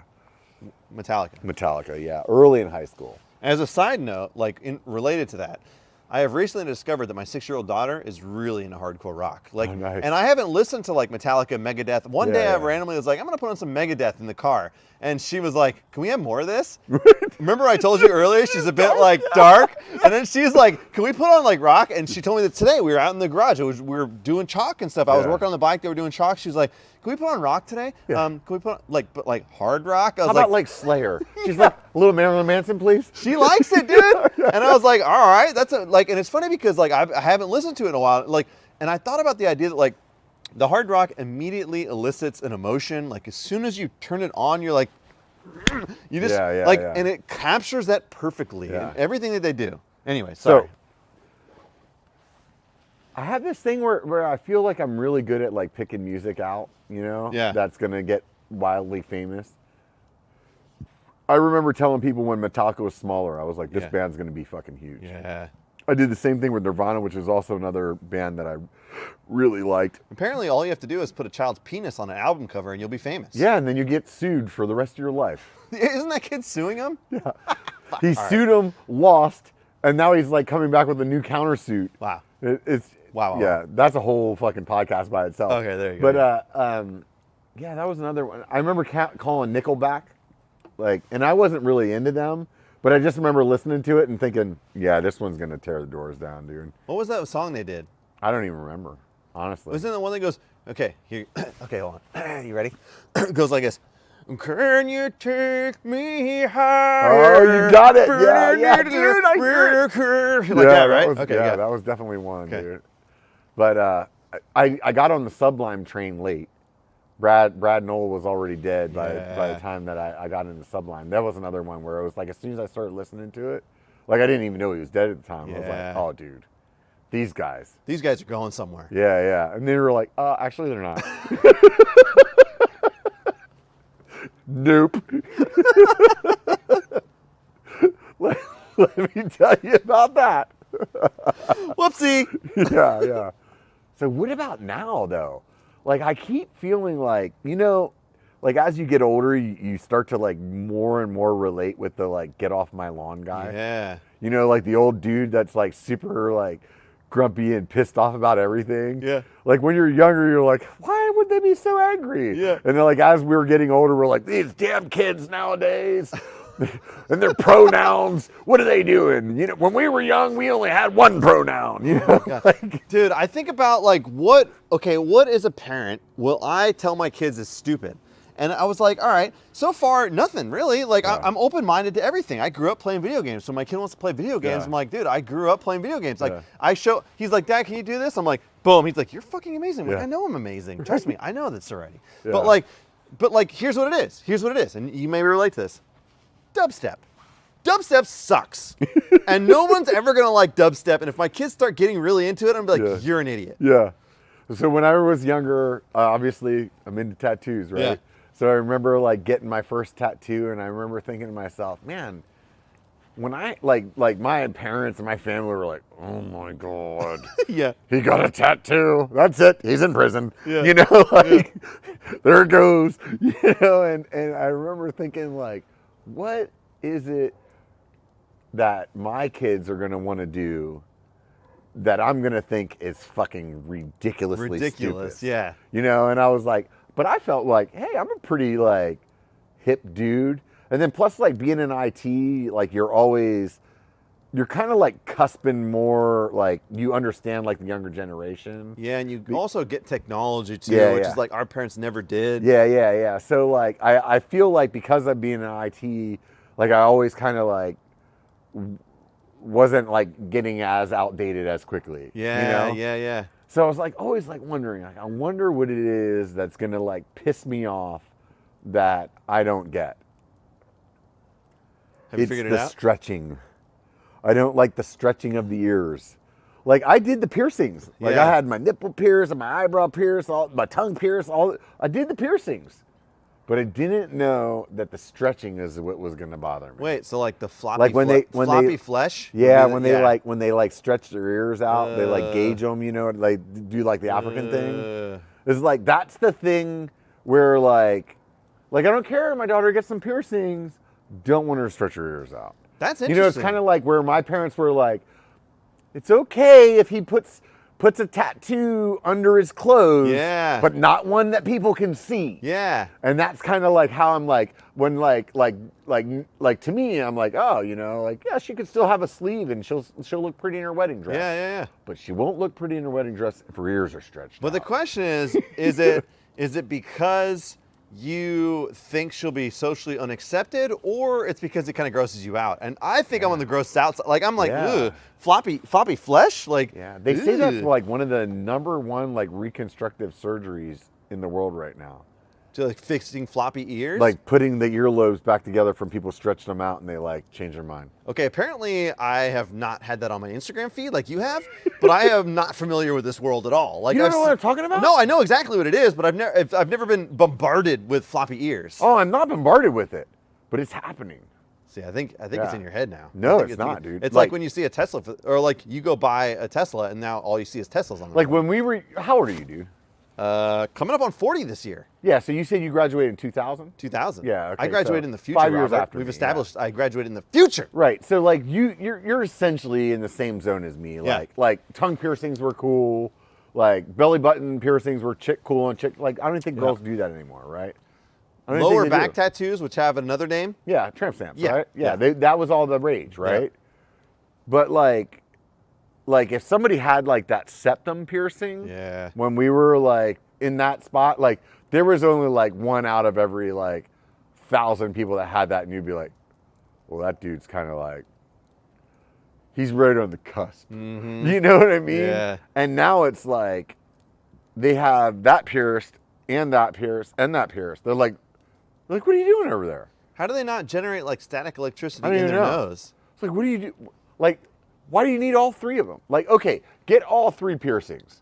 But like decide like today I'm feeling like left nose side, and tomorrow I'm feeling like Tuesday's the right nose side, and you know what? Friday nights I like the septum. Yeah. But they wear all 3 of them, and this is me now. Yeah. Like get off my fucking lawn. Yeah. Like it's me realizing how, like you just accept, like basically, if you're a young kid right now, and you're in your 20s. What you think is socially acceptable right now is what you're going to carry for the rest of your life. You didn't know that. Like being like between like your teen years into about 25 is what you're stuck with. Can I? You know what I mean? Here's an interesting thought. Okay. So when we were in high school, this all happened in the course of 4 years. Like at first, at the beginning of high school, it was like, oh, that dude's gay, this is gay, and all this stuff, right? And like that was like, it wasn't like we were bigoted. It was just that that's what people said. Yeah. And it was not right, obviously, but like, it was just kind of, oh, that's what we do, it's funny, oh, cool. But then I remember like a specific turning point was the Tom Green show on MTV. And he would go and like hump things and lick things. And it made it like this awkward thing, but it became acceptable. It was like, oh, this is funny now. And it almost bridged the gap of uncomfortableness to funny, which made it easier to absorb, which made us all more open-minded. Like that's what we were talking about earlier when I said like comedy like bridges things. That's exactly right, yeah. And it was like that element of like all it took was somebody to make those uncomfortable jokes, and then it was like, oh man, like that's not that bad. Like, oh, these things we were like, oh, I don't want a dude to touch my butt. Like I made a gay joke in my last video, and somebody in the comments, that was one of my comment guys. They went after you, right? Oh, yeah. Like, yeah, and it's like, dude, but that was what partially bridged the gap. Because at the time, I was like, if my friend would have squeezed my butt as a freshman, I would have been like, fuck you, gay? But you would have honestly thought that he wanted to sleep with you. I know. You know what I mean? Like now you're like, what are you, fucking gay? But you don't think he wants to sleep with you. Yeah. But back then, you Yeah. were like, that guy actually wants to have sex with me right now. But it's amazing how it's like that little element was able to like help you and it's stupid. It sounds really stupid, and I'm sure somebody's gonna go after me for this. Yeah.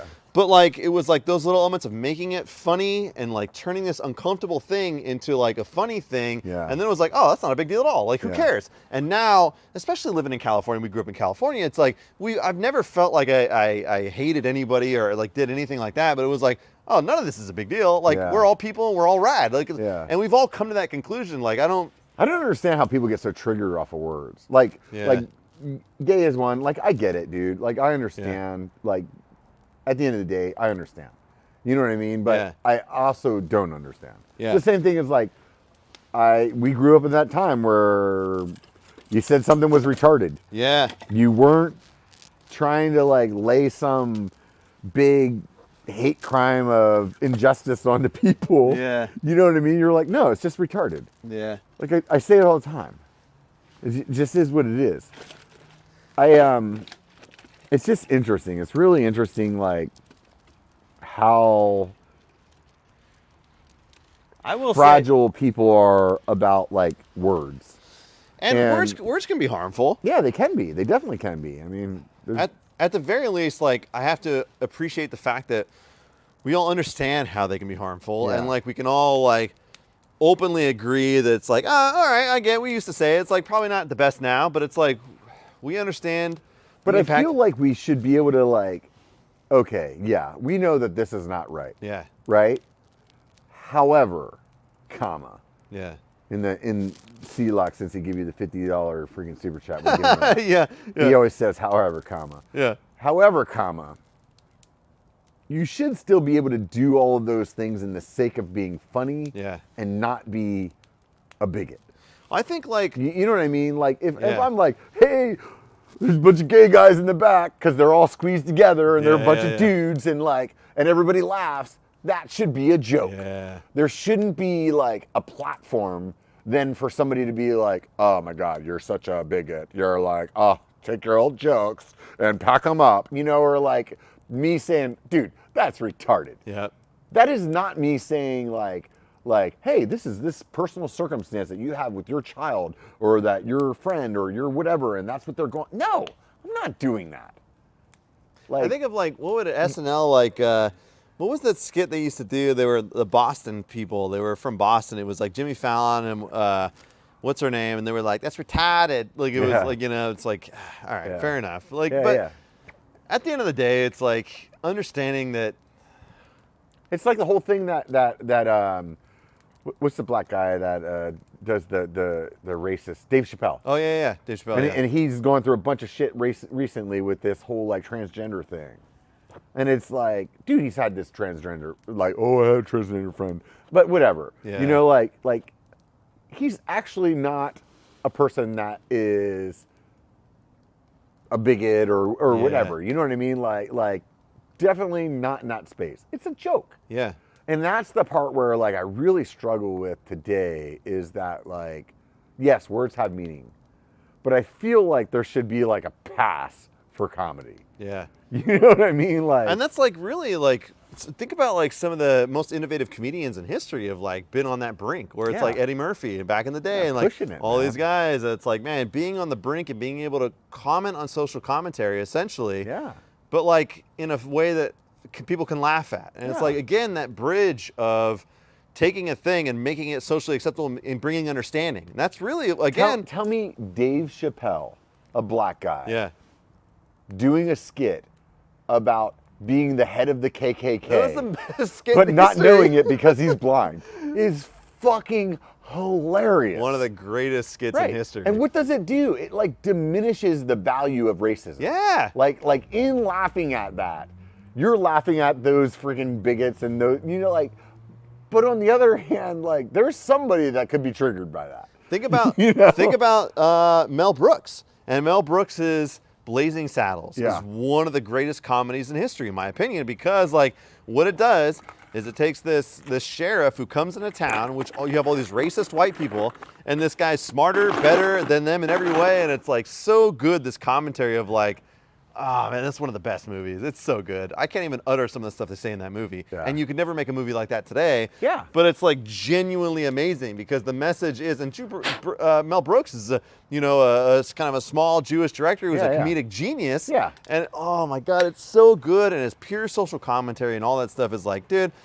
just part of that is what we're missing sometimes. But we'll get back to it. We'll get back to it. And it's fine. Everything's fine. Everything's fine. It's under control. That's one of those things, though. It's just like, are we like pigeonholing ourselves into a place that we can't actually like be people? And that's what I like get a little bit afraid of with things today. So it's like, I just want us all to be able to have a good time still. You know what I mean? And like, I don't know.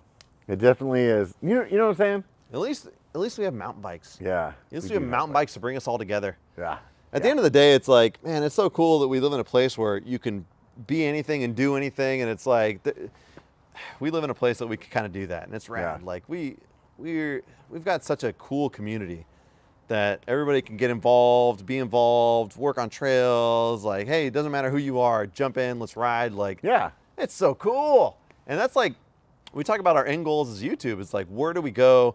Like, as YouTubers, like what, not our responsibility, but like, what is some of the reward? And some of the reward is that we get to end up hanging out with people that we never would have hung out with, develop friendships we never would have developed. And like, just like you develop these friendships that a lot of people probably like out of your high school groups, like they just, they probably stick to the same social circles. And we've got most to of the meet people, so many people. I grew up back east, dude. Most of the people that I went to high school with are still in that town.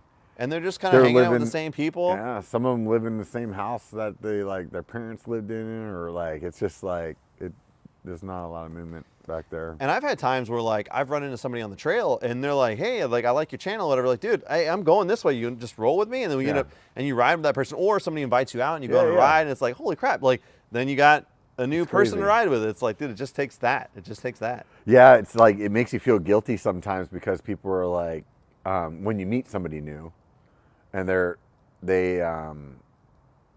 they want to be in the friend group. Yeah. Like I don't know how else to say that. Like other than like going through a 10-minute spiel about trying to explain it. Yep. Like the whole cold hard truth is like, they're like, oh, I get along with this guy and I want to ride with him more. And you're like, but you don't understand. I run into a lot of cool people on a really regular basis. Yeah. And I'm not trying to be a dick. I like you. You seem like a cool person. But if I say yes to everybody, there's 97 people on every one of my rides. Yeah. You know, like, and it that part is like, you feel like kind of a dick. Like I feel like a dick just saying it. Yeah. You know what I mean? Like, that's bullshit. Yeah. You know, and it's hard to portray that. Or how do you explain that to somebody that you just met? You had a good time. Great conversation. We rode like same level. You know what I mean? And it's like, yeah, you're a fucking cool dude. Yep. But like, there's also like another dude that sent me a message yesterday, and another dude that sent me a message about next week, and another, it's like, I'm only one person. And that part like feels like, that's a little part that you feel like a little shitty about. You'd be amazed like how few people invite me places. Like it's oftentimes my rides are just purely like poorly planned. Like I went and rode Darrington last week, and I literally loaded the bike on the truck, took out and jumped on the freeway, and I knew I was on 50. I was like, where should I go? Should I go to Granite Bay? Should I go to Sly Park? And I was like, I'm gonna go Darrington. Like I literally planned it 30 minutes prior. I'm later on the road. I'm like, I'm just gonna go to Darrington. That's how poor my planning is. So it's like sometimes when people invite me, like I'm like, oh yeah, like that makes my job way easier because I don't have to plan anything. Like that's the extent of my poor planning. I've thought about this a few times with you, and there was that one point where I was like, does this guy just not like me? But then I realized that I do the same thing as you. Yeah. I actually am like driving down the street heading towards the freeway. Yeah. And where I live, it's like 80 or 50. Yeah. And sometimes I don't know until I get to the corner and I'm like, and 50. So that means now I'm going to Salmon Falls. You got 4 places. You're like, all right, let me figure this out. Yeah. But like, Sometimes, like, that's the problem is, like, I really don't plan that well. Yeah. I really don't plan that well. And so, it's fine. Like, oftentimes when somebody invites me or, like, it comes together, it's, like, perfect. I got invited to a ride this morning, and I was like, yeah, I'll go. And then I was like, oh, I got to watch the kids. Never mind. Sorry, I can't go. But, like, yeah, there's, like, a possum or something over there, huh? Or a person. They're, like, going to come over the We're fence. going to get murdered. It's That's probably, like, a ravenous fan, It's a big possum, I'll tell you that much. He There's a cat. Oh. There's raccoons and stuff, too, man. It's cat, crazy out here. The cat is not the one that was crunching, though. I feel like the not cat's at all. going after. She's going to go hunt for it. Where's you guys your see Zoom this? camera? Nobody gets to see that. Wait, can you guys see this? Nobody sees it. Oh, she's right behind there. They've seen the cat. No, I've seen the cat a few times. It's pretty Charlie nice. Hicks, thank you, buddy, for the $4.99 donation. He says, ask Robert who he has on tomorrow. Yeah, are you doing a thing tomorrow? There's a funny story about tomorrow.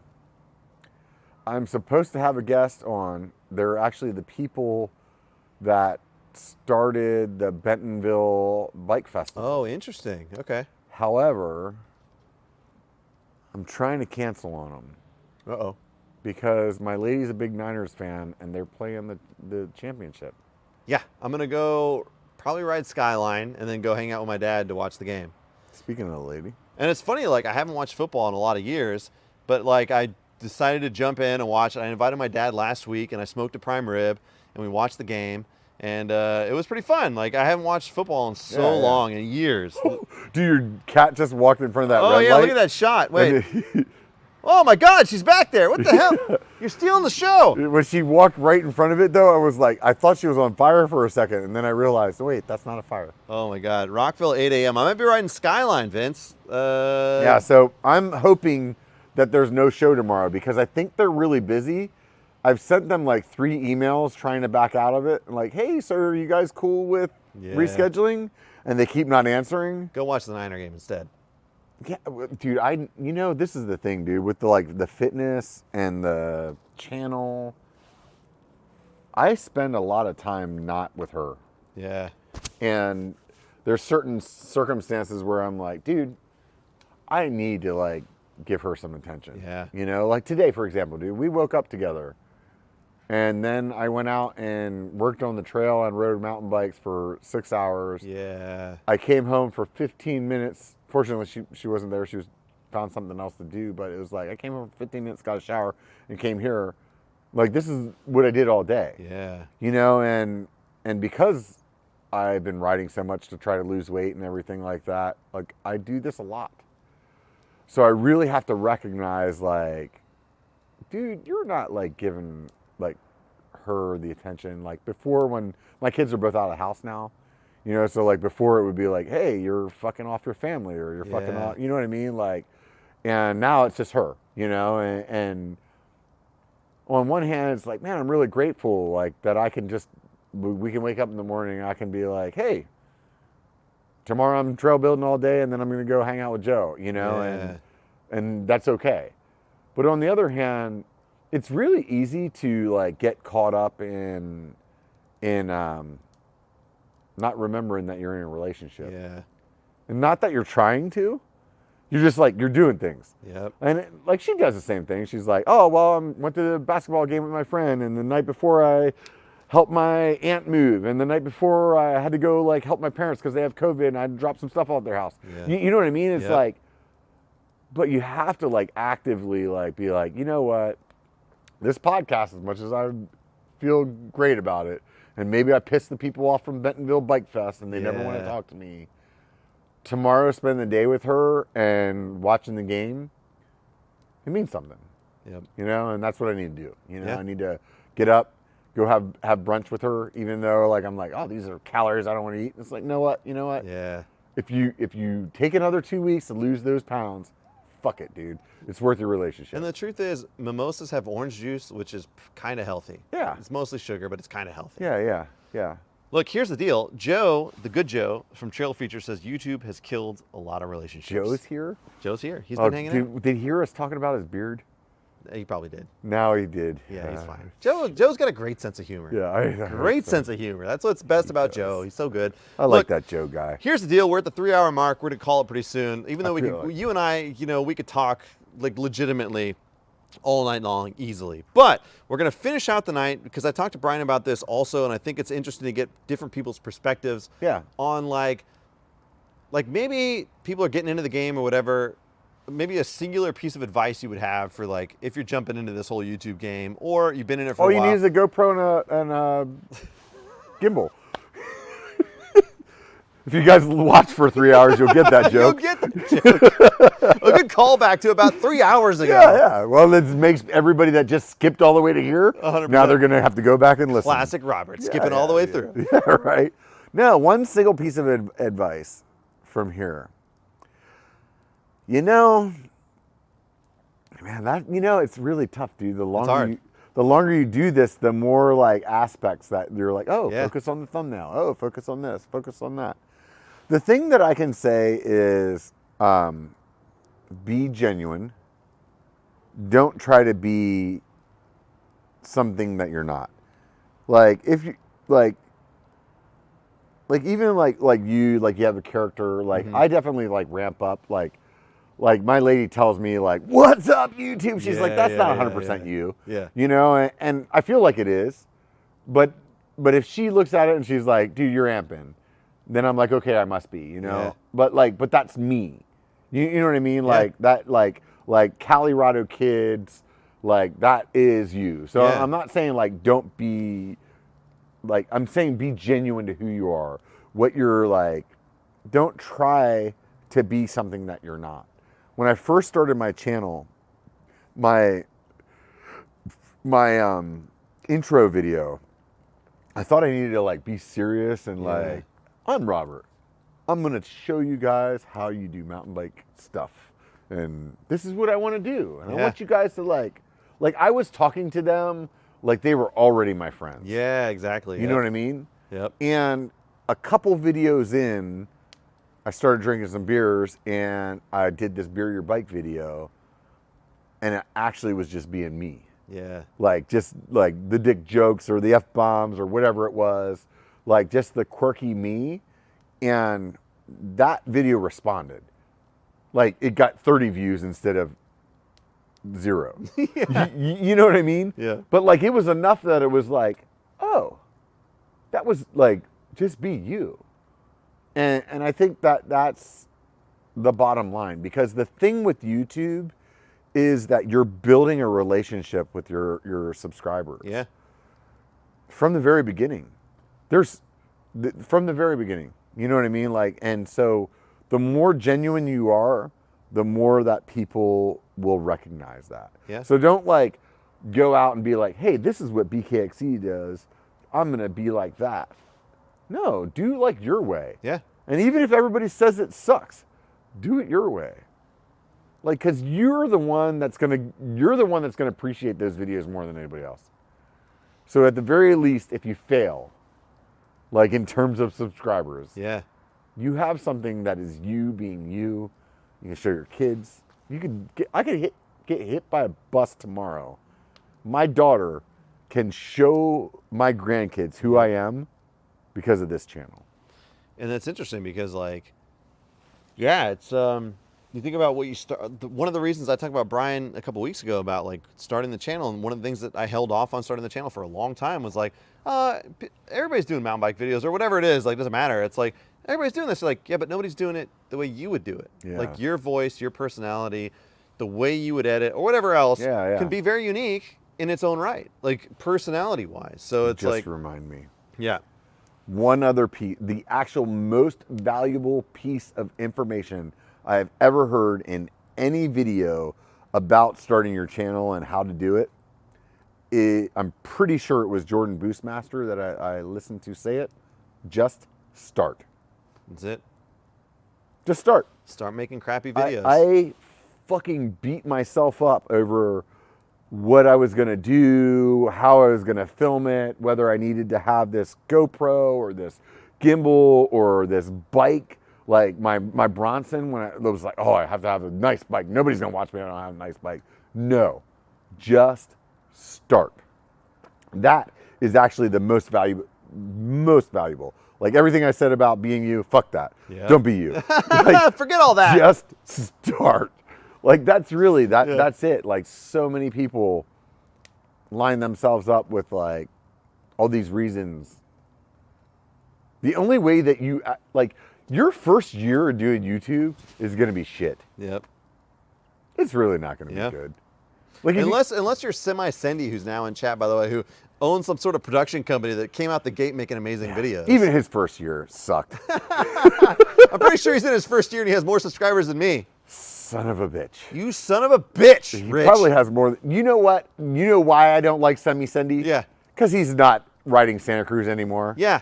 Fuck that guy. Yeah. Apparently he's coming to Santa Cruz soon, by the way. Really? Yeah. Oh, wait a minute. We got to know get about- together, I didn't Rich. know about this.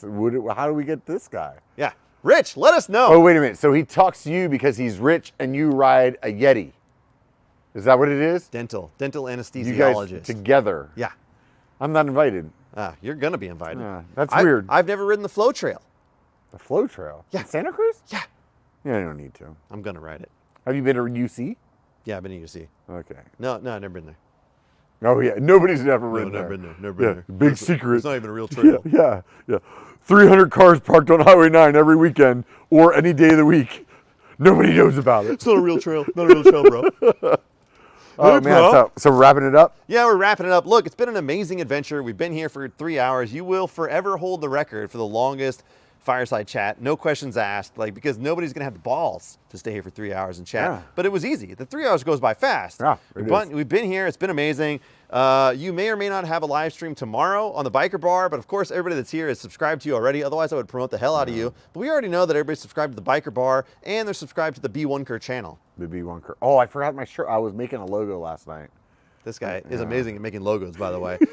With that in mind, amazing. Thanks for coming out. We had some steaks, we had some beers, we had some s'mores. We had another Fireside Chat in the books. Everybody in chat, I can't believe 50 people are still here watching this 3 hours later, but I appreciate you guys being here. It's been amazing. Robert, anything else? We're going to call it a night? Dude, I just want to tell you thank you. Like, Yeah. honestly, I think this format that you have is amazing. This is like the hot ones of mountain bike freaking conversations, dude. You got it dialed. As soon as you get rid of that laptop, everything's good after that.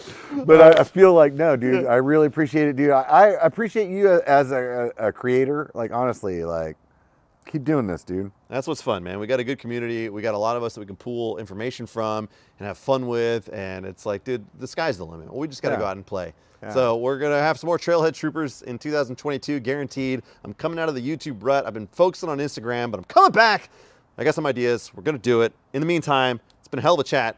Thank you, Robert. Right We're on, going to brother. call it a night. I'm going to play a little music. We're going to do our thing. It's still going to be live, but classic Calirado outro. We'll see you guys later. Have a good one. Thanks for being here, everybody. We'll see you on the next one.